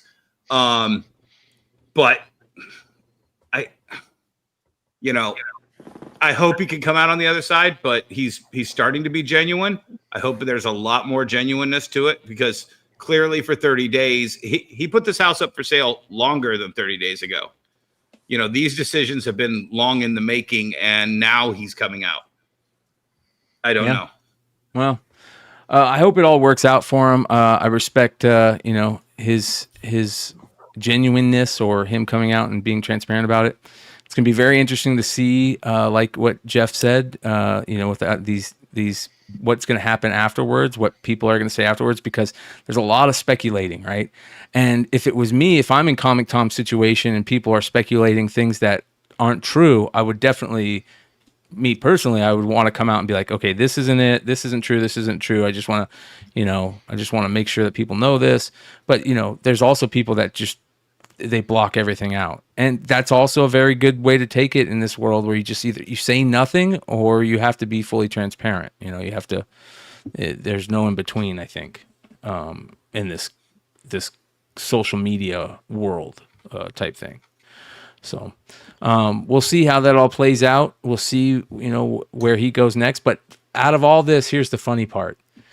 I think Gem Mint and Sticky Goose are becoming buddies over this, right? And so maybe we have a new super team. It's going to be Gem Mint and Sticky Goose, doing a Hot 10 comic drama show or something. We'll see. I will say this. I think when it comes to the whole Sticky Goose thing, I think that people need to have thicker skin. I think that striking a channel is a big no-no. Anybody who does that, I have no respect for that action. But at the same time, I also think that Sticky Goose, he probably leaned into it a little bit much, and I'm sure he expects some of this. And but I also like the turn on Sticky Goose too. I will say that I'd love to see a Sticky Goose swag team up at some point. That would be fucking great. I mean, you want to break the drama internet. Yeah. I've got higher goals for Swag after meeting him at San Diego. Yeah, Swag's a good guy. That being said, you guys, that being said, you guys, that is comic book drama for this week. Can you hear me out there? Hey man, don't be squirting water at me. I'm gonna fuck your girlfriend, pal.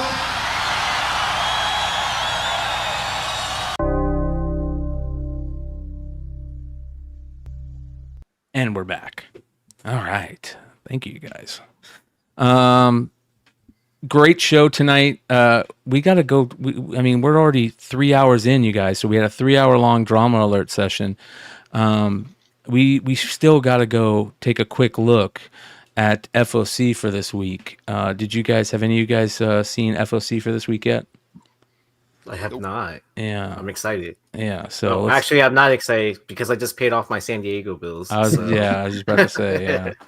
So then you didn't spend enough, Yee. Yeah. Probably. By the way, all that shit cost me $350 to ship home. Ooh. Did it really? Yeah. Not bad, actually. That's not bad. Big boxes. Yeah. All right. We're going to our boy Lefteros' page on IG. He does a great work with Cover Price to go over FOC, and you should go check out his write-up on Cover Price. Cover Price Boy is doing great stuff. All right. Starting off, we've got this awesome Dazzler cover by Ashley Witter. That's a great Dazzler cover right there. Just excellent. The trade dress, how they have the trade dress. I love the shadow behind her legs, how it goes in the trade dress. I think that's a great cover. This is Dazzler #1. And isn't it funny that we go to see the Deadpool Wolverine stuff and no sign of Dazzler or Taylor Swift. But I think Marvel saw everybody speculating on it and they said, we have to do a Dazzler show. So there's the rumors now of the Dazzler Taylor Swift show coming. Of course there are. Yeah. Yep. Okay, so this is actually a new title for Dazzler and not a facsimile. Yes. Correct. Yes, thank God. I hate that I have to ask that now. Yeah. I mean, that was one of the things that I heard people talk about is how no Dazzler, first appearance of Dazzlers on people's walls. You know, that book is put up something that's taking space. That book is gone. So, but yeah, new series. We'll see how it plays out. It's going to have great covers, I imagine. And this is a great one right here. We'll go check out the other ones. Spider-Boy number 11. You know, I have a love-hate relationship with Dan Slott, but sometimes he can get a base hit, and I think he's done more than get a base hit with his latest couple issues of Spider-Boy. And you know, I think it's a cool-looking design on the character. That you know, I'm cool with it, but man, did they mess up and on the design of the Spider-Girl character that they announced at San Diego Comic-Con. It just looks boring. But get some multiple first appearances in this one. Go check it out. Great cover. Just to double back on that Dazzler, you know there's a Godzilla cover for it, right? No. Yes. No. Yes, Wow. there's a Godzilla. So Marvel's doing Godzilla tie-ins. So there's great. a Godzilla cover for it. Great. It's going to be just another cover I don't care about. Spectacular Spider-Man 7, first full appearance and cover of Naive. Is that how you say it? Naive? Naive? I don't know. Maybe Naive. Naive. You got an Humberto Ramos cover there. I know we talked about this one when the solicitation came out a while back. Acolyte, Kelnaka number 1, first appearance and cover of Kelnaka. Don't care about this character after Acolyte. This could have been such a cool character, and I think it was a dumb character with how they portrayed it in What did he Acolyte. die in episode 4 or 5? Yeah. Off screen. Mm-hmm. I mean, the fight scene where he got taken over by the one was cool. But other than that, it was a pointless character. And there was a scene where they're out looking for the life essence, and the Kelnaka's sitting there with a fucking metal detector. And I'm like, what the fuck? Are you serious? This guy's out here swinging in a metal detector in a Star Wars movie? It's weird. Anyways. Ultimates number 4, Secret Origin of Earth 6160, Doom, aka Reed Richards, aka the Maker. Great character. And yeah, the cool thing about the Ultimates that came out from San Diego Comic-Con is they're sticking with these 4 titles. It sounds like they're not going to go crazy like we all thought they would. So that's a good thing. Universal Monsters Frankenstein, absolutely gorgeous Michael Walsh cover. This is cover A, and Skybound, another win for Skybound. I think Skybound's publisher of the year so far, right? I mean, I don't think anybody holds a candle to them. I don't think that's a hard competition. No, yeah, you're right. You're right. That's fair. Yeah, but that's a gorgeous Michael Walsh cover. And the Zatanna Bring Down the House number 3. This is the Terry Dodson cover. Amazing Zatanna. Yeah, fantastic. Amazing Zatanna covers that have been coming out of this. Okay, but my question is to the chat and everybody here on the panel, how's the story? Yeah, great question. I haven't read it yet. I need to read it. Oh, okay. Yeah, see, exactly. See, this is also why I still have money, because Terry Dodson didn't charge me for a commission, or because I didn't get one from him. Yeah. Yep. That's a cool cover. And then the Transformer 40th anniversary facsimile editions. So beautiful Christian Ward homage. Yeah, I was gonna say, how do you feel about that B cover? This one It's right here. not as good as Sienkiewicz, and that was the bar to break. Yeah. I like Christian Ward. The only thing that I don't like about this cover is his Megatron looks stiff. It looks like yeah. It looks But I like how the sky short. Yes. Yeah. I'm not sure about the color palette on the background. Yeah. I mean, if you call Sienkiewicz a 9, which I think it's a 10 because I bought it off the rack, and you call that a 7 or an 8 compared to the 10. Mm-hmm. All right, let's go stop by our boy Billy at Economics and Comics pre-order page to get an idea on some of the other ones. We'll do a deep dive into some of them on comic. What is that? What was that? Yeah. New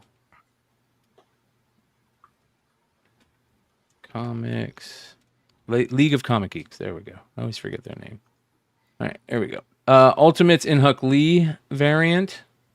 Cool cover. Scotty Young variant. There's a Venom War cover that's going to be a big. Thorough's going to be a huge fan of. I'm certain. Let's take a look at the rest of these Universal Monsters Frankenstein covers. Because that one's fucking beautiful, man. It's so golden age pre-horror. Yeah. Josh Middleton. That's gorgeous. That's a good one. Yeah. I like that one. Francavilla Very connecting cover. Black and white Middleton. Ooh. 1 in 50. That's beautiful. 1 in 75. It's okay. It'd be fine if that wasn't a ratio. Yeah. This should have been a ratio right here. Yeah. Yeah. Beautiful. Holy cow. So that's Universal Monsters. That's, again, Skybound. Continue to do good. Get Fury. Daredevil Gabriel De Otto. Look at that. Yeah, I don't know how I feel about it. Honestly, for me, I look at that and it reminds me of the Peach Momoko covers that came out not all that terribly long ago. Well, it's Gelato doing negative space. Uh-huh. Yeah. You know, to some extent. Lack of a background. Yeah. I like it. I don't know. I like it. I'm curious to see it in person and not on a screen. That's going to be the telltale. Yes. Look at this. You open cover. up that Derek Chew Dazzler. Yeah, this is fucking beautiful. Again, Jeff Johns can do no wrong. Yep. I thought it was really cool that was the Image that gave us the ash cans for. Yes, no, it was it wasn't Image. It was Ghost Machine Skybound. We went to the Ghost Machine. We went to the Ghost Machine booth, and last year at San Diego they gave out a really cool ash can for the Ghost Machine books. The new ones, the number ones, and this year they gave out a new one, and we went there on the last day, me and Yi, and we talked to them about how much we love Ghost Machine and everything they're doing, and in order to get the ash cans, you had to buy their variants, and I had already got that. I already have that book, just not in the black and white, and she's like, you know what, you already bought it, here, we'll give you, they just gave us one, me and Yi one, because they could tell we were fans. That was cool. Here's the Dazzler, number one. Let's take a look at the other ones. I don't like that Derek Chew. I feel like every Derek Chew cover is the same. Yes. Lately, yes.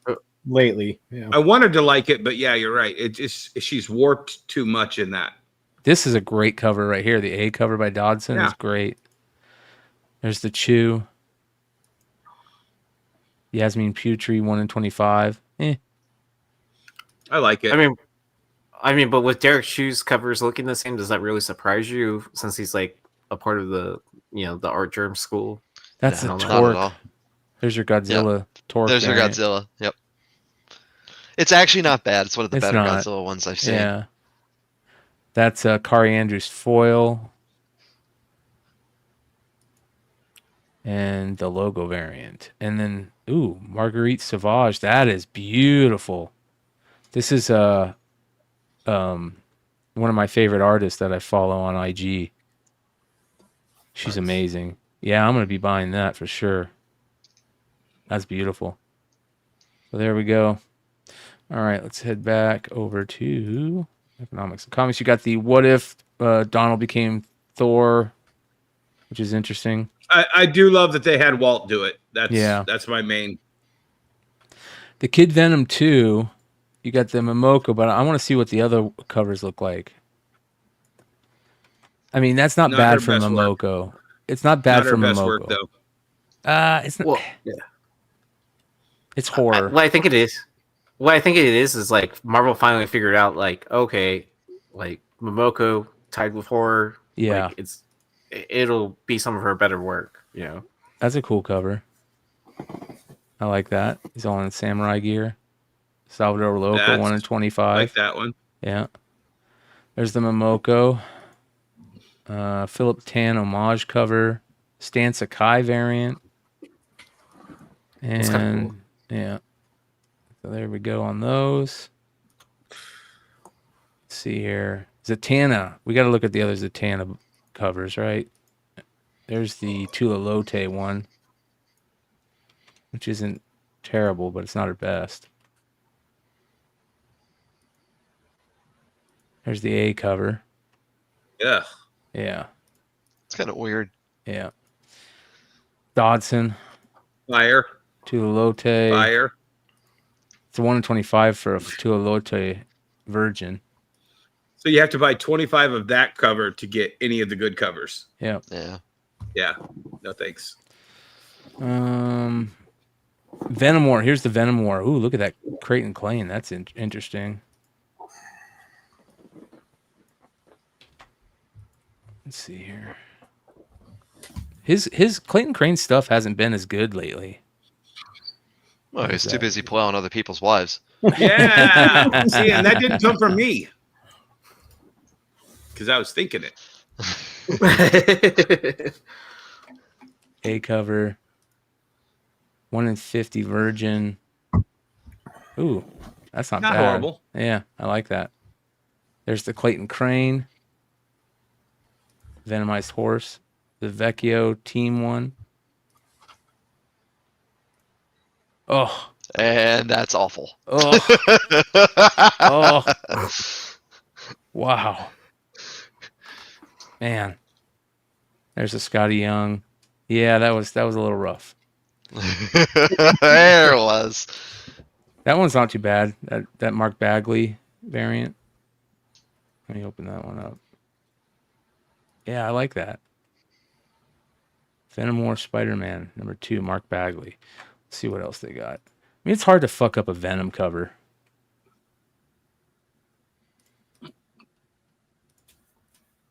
Yeah, Greg Land. It makes me wonder when you see that, 2 covers here, 3 covers there, 4 covers there, and then 10 covers for some of the other books, and you're like, okay. Yeah. Yeah. Ultimates, the Maker stuff, Doom and Reed Richards. Marvel Zombies, Dawn of Decay. Kid Venom, Void Rivals number 12. There's the Frankenstein stuff. Ooh, what's this? Ben Templesmith Spawn cover. Ooh. Huh. That's interesting. It's kind of cool. Look, that John Layman's writing that. Yeah. Yeah, that looks interesting. Check that out. The Acolyte, the Takashi Okazaki variant, which is good, but I just don't like the character now. Ooh, look at that Godzilla variant. I did like that one. Yeah. Quite a lot. Yeah, I that's think cool. I think that this specific cover in this book will do well. Yeah. That does look cool. There's the Philip Tan homage book that they wouldn't let us see. Pretty good. Oh, I like this. Spawn Kills Every Spawn, a 141 homage. Oh, damn it. Yep. I like that though. That's cool. I mean, for $3 buy-in, that's not bad. Yep. Sesame Street, number 1. That's interesting. I wonder if they're doing variants for it. Who is doing this? Oni. Yeah, who's the publisher? Oni. I would totally do a variant for Sesame Street. Right? Do a there's a 1 in 10 kid style. Yes. Yes, bro. That would be awesome. Oh yeah. I mean, there was that indie title like a year ago that did that already, right? Oh, I love these covers. Gromit's number 4. We got to take a look at Gromit's number 4. Shout out to my boy D. Let's see here. This is such a great title, man. Love the regular cover. Great. Ooh. Yeah, this That's is probably a killer title. cover. Yeah, this is probably a title I should be reading. But I haven't. Yes. Yeah. Oh, that's I saw cool. Brian Posen walking around San Diego like 3 times with his son. Yeah. That's a cool cover. Oh, really? Why didn't you say anything? No, I'm sorry. I said hi to him. All right. Batman Echoes, 89 Echoes, Fuimara cover. That'll probably be a big cover. Hello Darkness number 2. Didn't you say this Hello Darkness stuff was blowing up? Right, Yee? Yeah, so I've been doing pretty good, like selling some of those Hello Darkness covers, like on eBay. I have interest in like some of the, that my extra J Lee cover. So, wow, that's crazy. Right? And that's Yeah. Chula Lote. Ugh. Yeah, that's not good. That one's good though. Frizen. That Ooh. one almost looked like AI drew it for him. Yeah. This is a great Frizen cover. This is a little different Yeah. than she's makes it look like her arm is that arm. Yeah. But I like Frizen kind of doing things a little bit different. Scarlet Witch, number 4. It's probably got some really good covers too. They always have good covers for the Scarlet Witch books. Mm-hmm. Let's take a look. It's a shame because my personal collection is like Scarlet Witch variants, and I haven't pulled the trigger on buying all the variants for these yet. Oh man, the foil one that they did not too long ago was amazing. Yeah. Look at that. That is fucking beautiful. Yeah. Wow. There's a Stormbreaker. That's good. That's a Godzilla cover. Mm-hmm. That's the Pokemon guy, right? Mitsuhiro Arita. Yep. Yeah. Yeah, I like those. I have to check those out. I like how they're actually putting thought into their, like when they do crossover covers like that. Yes. Yeah. Well, that's a cool Void Rivals cover by Stefano Simone. There's that cover B for the Sesame Street. Scotty Young. Ooh, That Power Girl Yannick Paquette looks really nice too, though. Look at that. Yeah. That looks good. With the trade dress and everything, the whole design of Yeah. that cover. They put the barcode in a spot that doesn't really take away. What a great cover. Yeah, I like that. Oh, this Power Girl one, Yannick Paquette. Yeah. Yannick's a good guy. Yeah, I love some of his covers. Interesting. I don't know what's going on in the story. Yeah. Last Mermaid. Ooh, look at that. Batman Off-World, Dove Monkey. That's a crazy looking cover. These Stephen Platt covers that he's doing for Absolute Power are terrible. There's only one reason you get Stephen Platt, and that's to just have him fill up the entire page. Yeah, that's terrible. I don't know why you get Stephen Platt to do that piece. Yeah. There's the Hello Darkness third printing of number 1. Just interesting. Already in a third printing. More of the Thor covers. Immortal Thor 15, Alex Ross. Ooh, look at this incredible Hulk cover. I really need to read this story. That's a cool cover. Hulk versus the Eldest, the conclusion of Lament for a Fallen Crown. The first Hulk bring Eldest Empire's monsters crashing down. Very interesting. Who's writing that right now? I'll tell you who isn't writing it. Donnie Gates. Yeah. Is it Al Ewing or is it David? Let me see here. Let's see here. Incredible Hulk.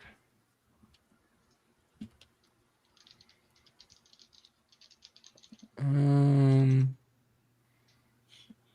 2024. I'm terrible at looking certain things up, and this is Philip Kennedy Johnson. Philip Kennedy Johnson. That's right.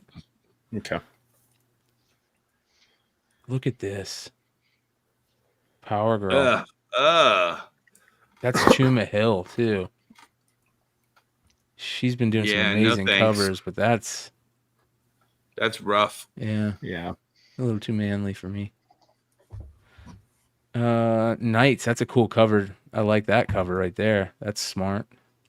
Isn't that it's very similar to the old movie Coma. Look at that's a great fucking cover. I love that. Check that story out. Nice House by the Sea starting. So more Nice House by the Lake storyline. King Spawn covers. That's a beautiful Bjorn Barons cover right there. Look at that. Oh, it's cool. Right? Yeah. Gotham City Sirens, Ji-Hung Lee punchline cover. It's a good cover. They messed up Punchline. Ooh, look at that Constantine cover. Christian Ward. Wow. Look at that. That's beautiful. That's brutal. If that's going to be a foil, Cy Spurrier is a good writer too.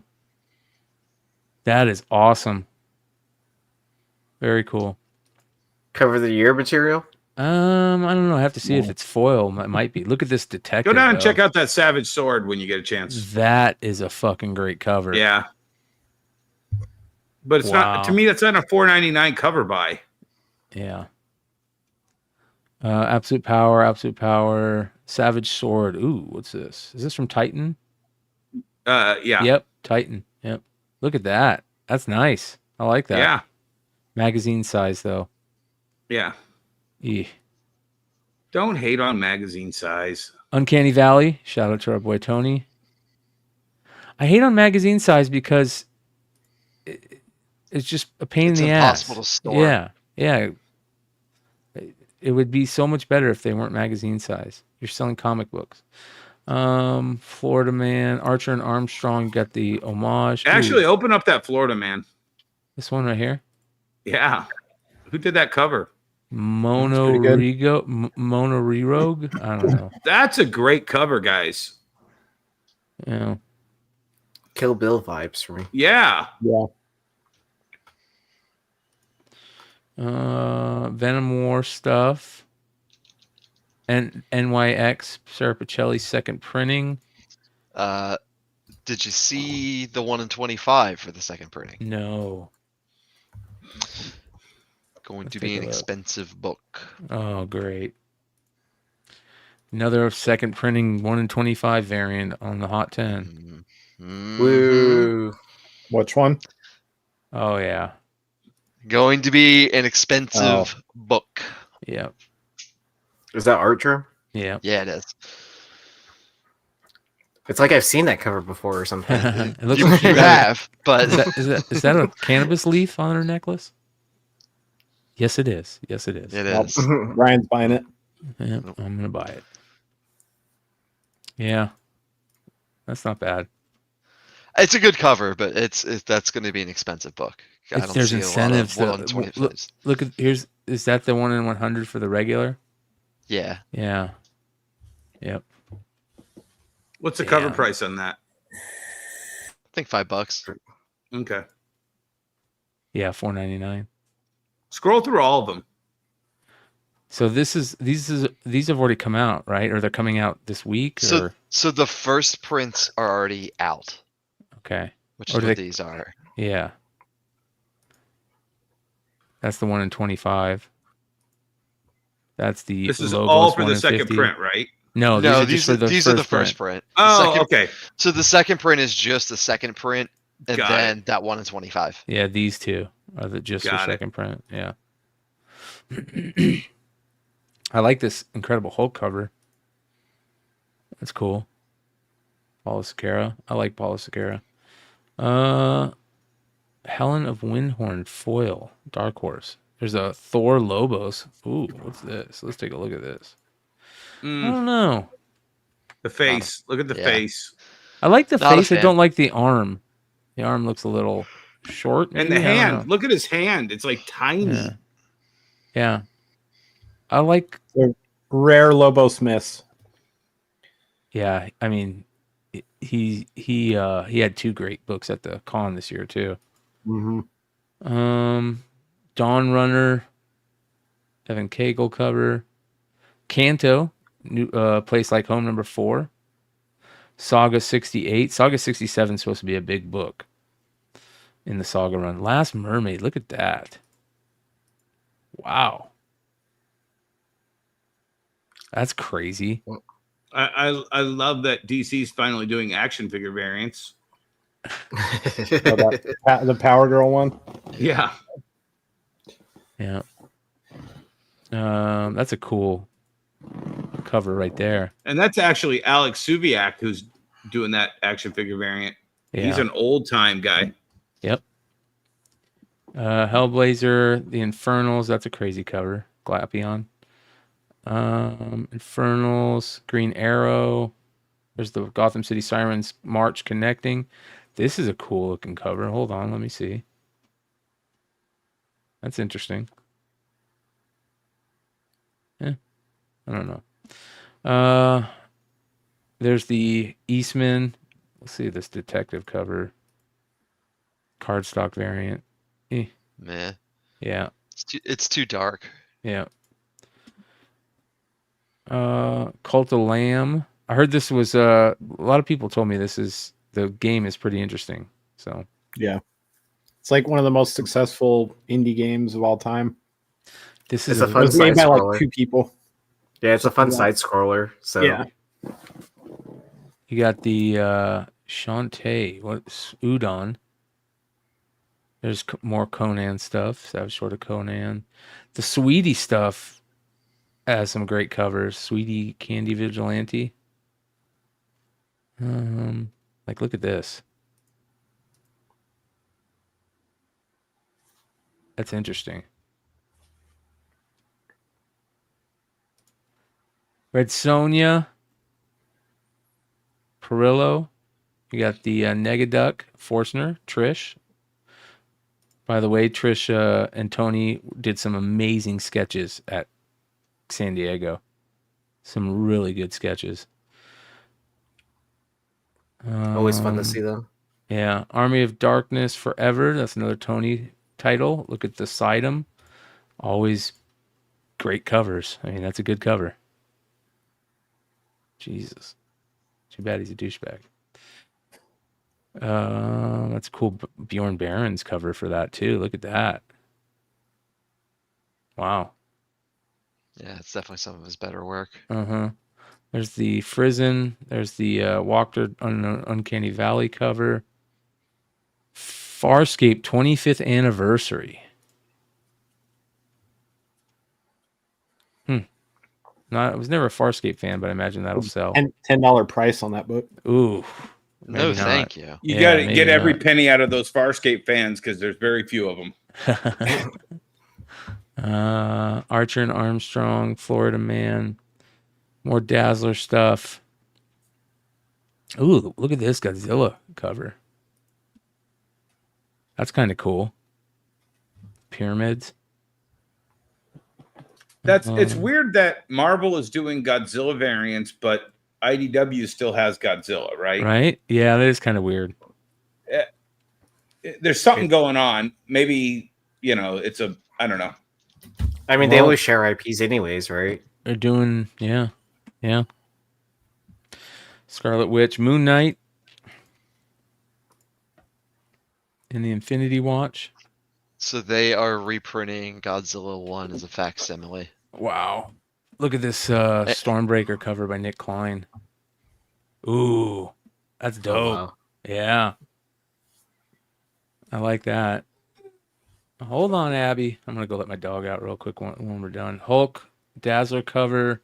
I didn't even get to see. Did Abby handle the stay over well? Yeah. She got to spend time with my parents' dog, which was nice. So, Good. Savage Dragon stuff. All right. There's another one, another action figure. Got some furry stuff. Is that Amanda Connor? I hate that furries? I want to buy their action figure variants. Yeah. Yeah. Ooh. Batman Echoes of 89. Look at this cover. That's interesting. That's weird. I don't what's get going on there. Yeah. that at that time. There you go. Well, that is FOC for this week. Hey, Brian, do you have a time to go over my personal drama today? Yeah, 1 sec. Let me go let the dog out real quick. You can start telling your story, though. I'll start telling it. So on eBay this morning, I got, first of all, I got back yesterday and was exhausted, and I woke up and I'm sorry, I was reading Derek's. And I got a message on eBay. Hey, is this you? And I'm like, I'm reading the messages, and when Brian gets back, he can pull it up. And I'm like, no, that's not me. And it's this guy on the Canadian comic book trading post who said, hey, I want this book. And then somebody named Fred Rick messaged him, oh, I have this in 9.8. And the guy reads the cert number on it. and it's not too hard to find because I have it in CBCS, and goes, "Hey, it's on eBay." He goes, "Yeah, that's mine. If you want to buy it, you can buy it from me." So the guy was very smart and double checking, sent me the message through eBay confirming, and I'm like, "Oh, hell no. Time to put this motherfucker on blast." And then it got shared over on the Canadian Comic Book Forum, and apparently, it kind of blew up, and this guy then immediately killed his account. But if you could go to my Facebook, Brian, you can see the messages. So what happened? I I could have missed it. pulled that. Here, I can pull up your Facebook. Okay. Yeah. So basically, some scammers saw somebody looking for a book, tried to sell him my book off eBay to like get his money and run with a fake account. He was Frederick from Frederick something. The city was, Frederick as well. It was a total scam account. He was trying to take this guy's money by using one of my books on eBay. Yeah, right there. So that's the fake account.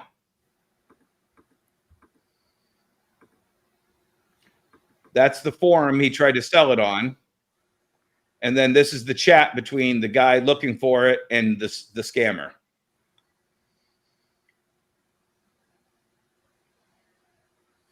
Okay, so someone is posing saying that they How have did you this find book, out? And The guy contacted me through eBay to find out whether or not it was the same guy. Because he was suspect on the guy. He lives in Fredericton, New Brunswick, and his name is Frederick. Exactly. Yeah. Right, exactly. Man, they're everywhere. And he's from Romania? Yeah, exactly.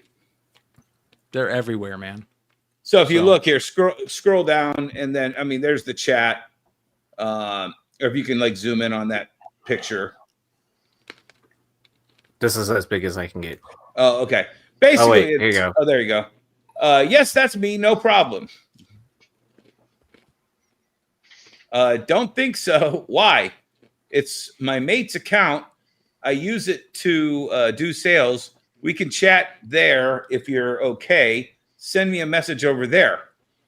And then so the guy sends me the message, and I'm like, no, that's not me.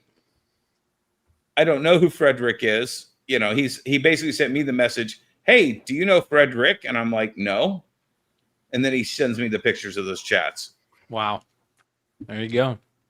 So just scammers are out there, guys. As money gets tight and people have to pay their mortgages, no pun intended from tonight's drama alert, the scammers are going to be trying to get every penny they can. Yeah. Oh yeah, man! I paid for this omnibus and it just never showed up. No, I'm just I saw that. By the way, Derek, I did hear that it was the same day. Yeah. What's that? Thorough was just talking about this exact scam on Whatnot, where people were Oh. stealing eBay images and people were calling them out. Wow. Interesting. So what are they getting in the mail? Like when someone buys one of these eBay Empty box of crap. Yeah. Did you guys see this? Our Houdini comic just went live. Only available on coldfact.store. I don't know what these are. I feel like we've looked at them before, these people doing stuff, but I don't know if they're print to order or what. But there you go. Issue 56 that they're up to. So be on the lookout. I think that's about it. We went pretty damn long tonight because of all the drama, and I think we even missed drama. There was some other stuff that I was like, oh, I gotta talk about this, but yeah, Epic Nation is back. Epic Nation is back.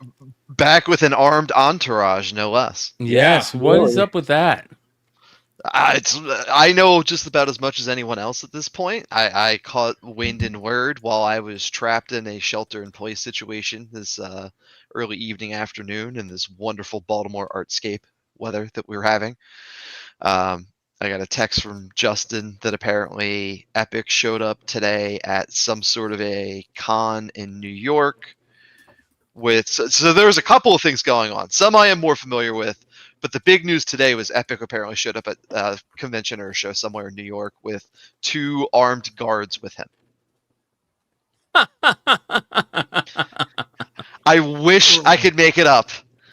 Two armed security guards with him. How can they afford to pay him? Wow, you steal enough books, you can afford to pay anyone. I know the market's down. It just means you got to steal a few more. Make sure you guys are subbed up to Thorough's YouTube channel. You know, he just had this show 7. He had it 7 hours ago. So make sure you guys go check it out. Yep. So on this one I can break down a little bit because this came wind maybe about a week or 2 ago. I was advised to avoid the situation by someone I'm close with because they don't want me going down the rabbit hole. So I only go but so far on this one. But again, Justin, Nemesis Prime. Justin was browsing around looking at a show because this account previously had some sort of it was like a Star Wars show or something else that was going on. And he pops in there and it's Epic Nation on a total different account that's been dead for a year. Wow. And It someone was goes, probably his shill account from back in the day. more than likely. So somebody in there, I think it might have been Hauser, goes, "Hey, look, it's Epic Nation, the guy that steals books." Yeah. And then someone else says, like, what's wrong with your other account? Is that not active anymore? Did you change your name? And he goes, no, this is my second account. I should just change the name on this to Epic Nation 2. So let me pull it up because, again, I don't want to misstate or misquote what it is now changed to. Epic House? Yeah, so it is now Epic Nation House. Spelled And like the Swaggle House, yeah. Yes, and the heading on it is teamed up with Epic Nation and Next Level Concepts, which is the printing gurus out in New York that he's printing all of his bootleg bullshit with. Speaking of printing gurus, that reminds me, again, you guys, we start the drama alert, we end it too soon. We could have Epic Nation and the grifters on there. The grifters, the people that sent me a cease and desist letter because we called them out on drama alert for being douchebags, are now being they're being gate kept from their printer.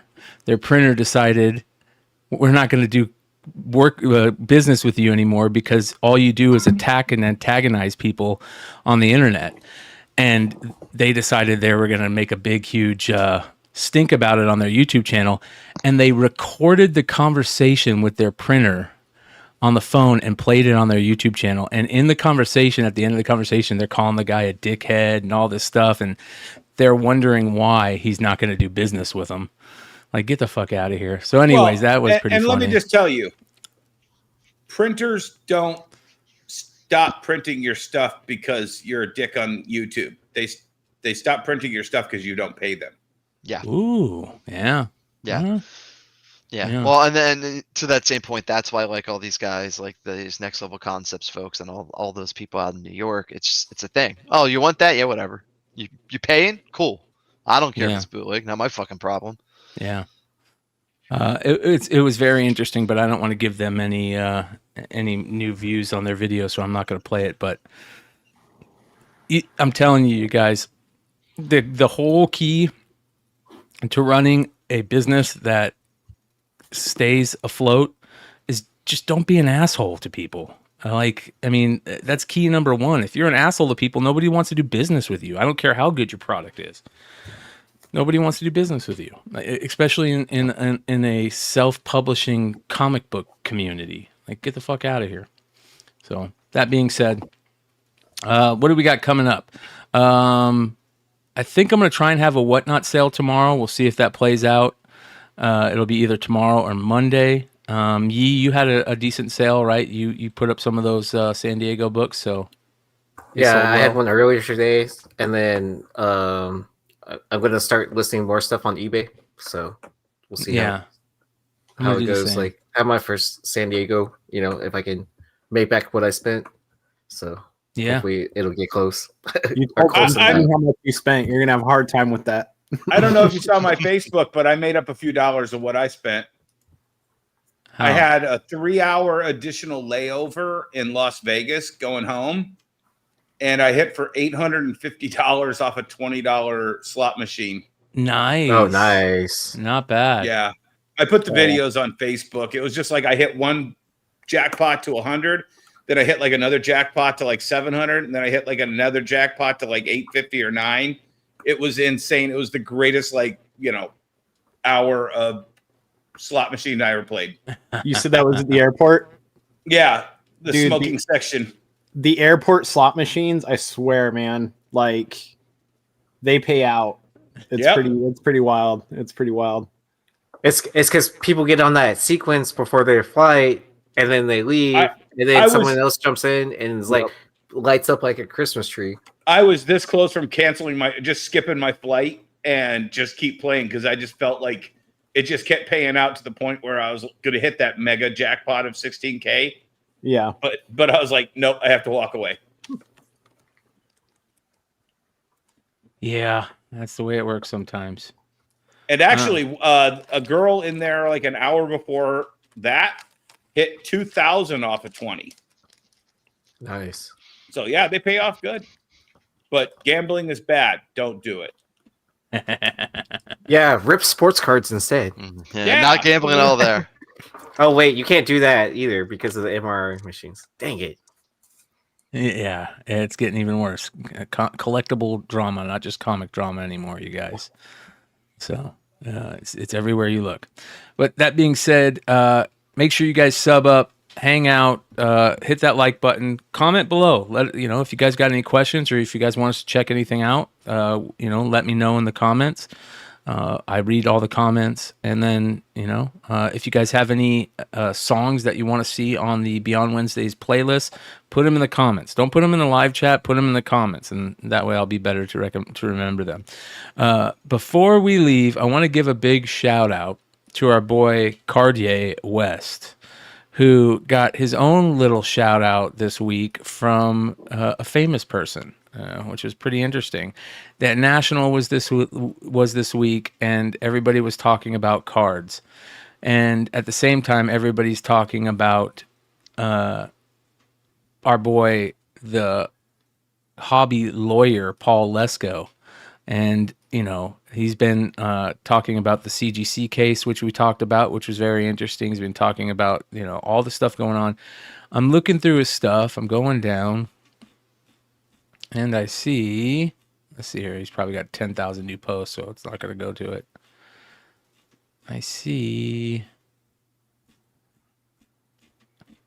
pickles. What the fuck? Boom. An awesome hobby mail day from Cartier West. 2 more cards for the Card Art Fair Use collection. Look at that. You got to get did you see this jaw card from Hartman? Yee? Oh, nice. Right? I think he did show it to me. That's pretty cool. Look how good his stuff is looking. And he's got the Ludacris bow one. was playing at our county fair tonight. Oh, wow. Oh, nice. Yeah, because I had been talking to Hartman, and he was saying that he had just bought one of those card sealers to make his own slabs. Oh, wow. That's cool. Yeah.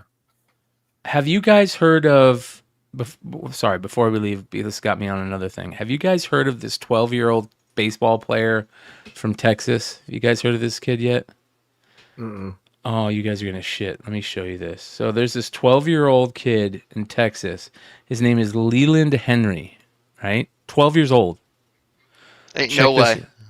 Watch this. This is good. You don't believe it, but wait till you see this.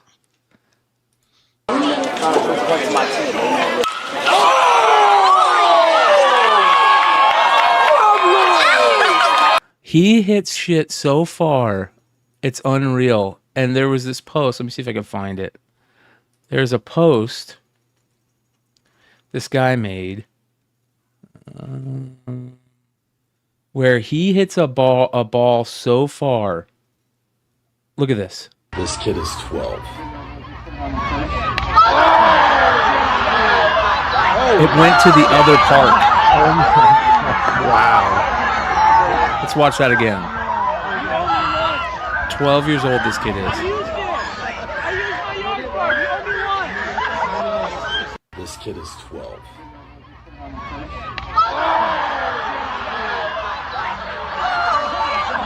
Unfrickin' real.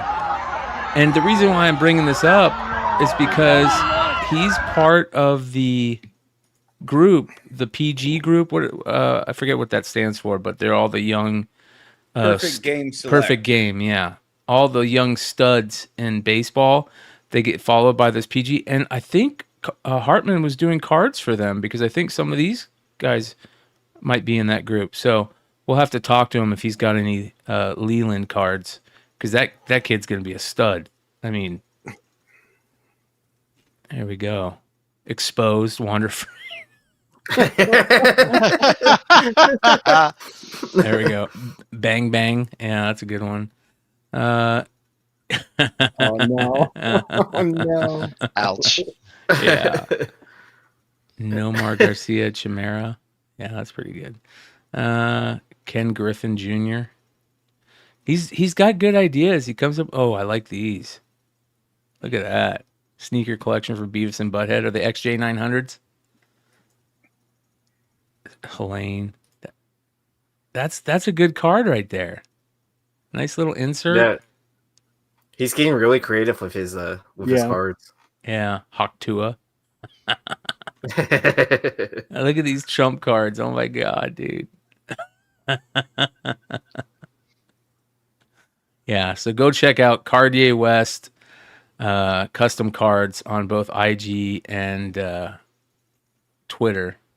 So he needs to get that card breaker, like a mystery pack or whatever. The guy that does the George Bush rookie card. Yeah. To like break his cards. That'd be funny. Yeah. All right, you guys. Whatnot sale either tomorrow or Monday, and then Tuesday night we'll be doing the industry show. Wednesday night review. Thursday night, go check out Long Story Short on Nearing Nirvana, and then we'll be back Friday night. Tuesday. I already said Tuesday. I know, but we might have a guest host. Yes, we might. And then Friday night back with the House of Stein, and of course Saturday right back here for Modern Comic Mayhem. We'll see you guys later.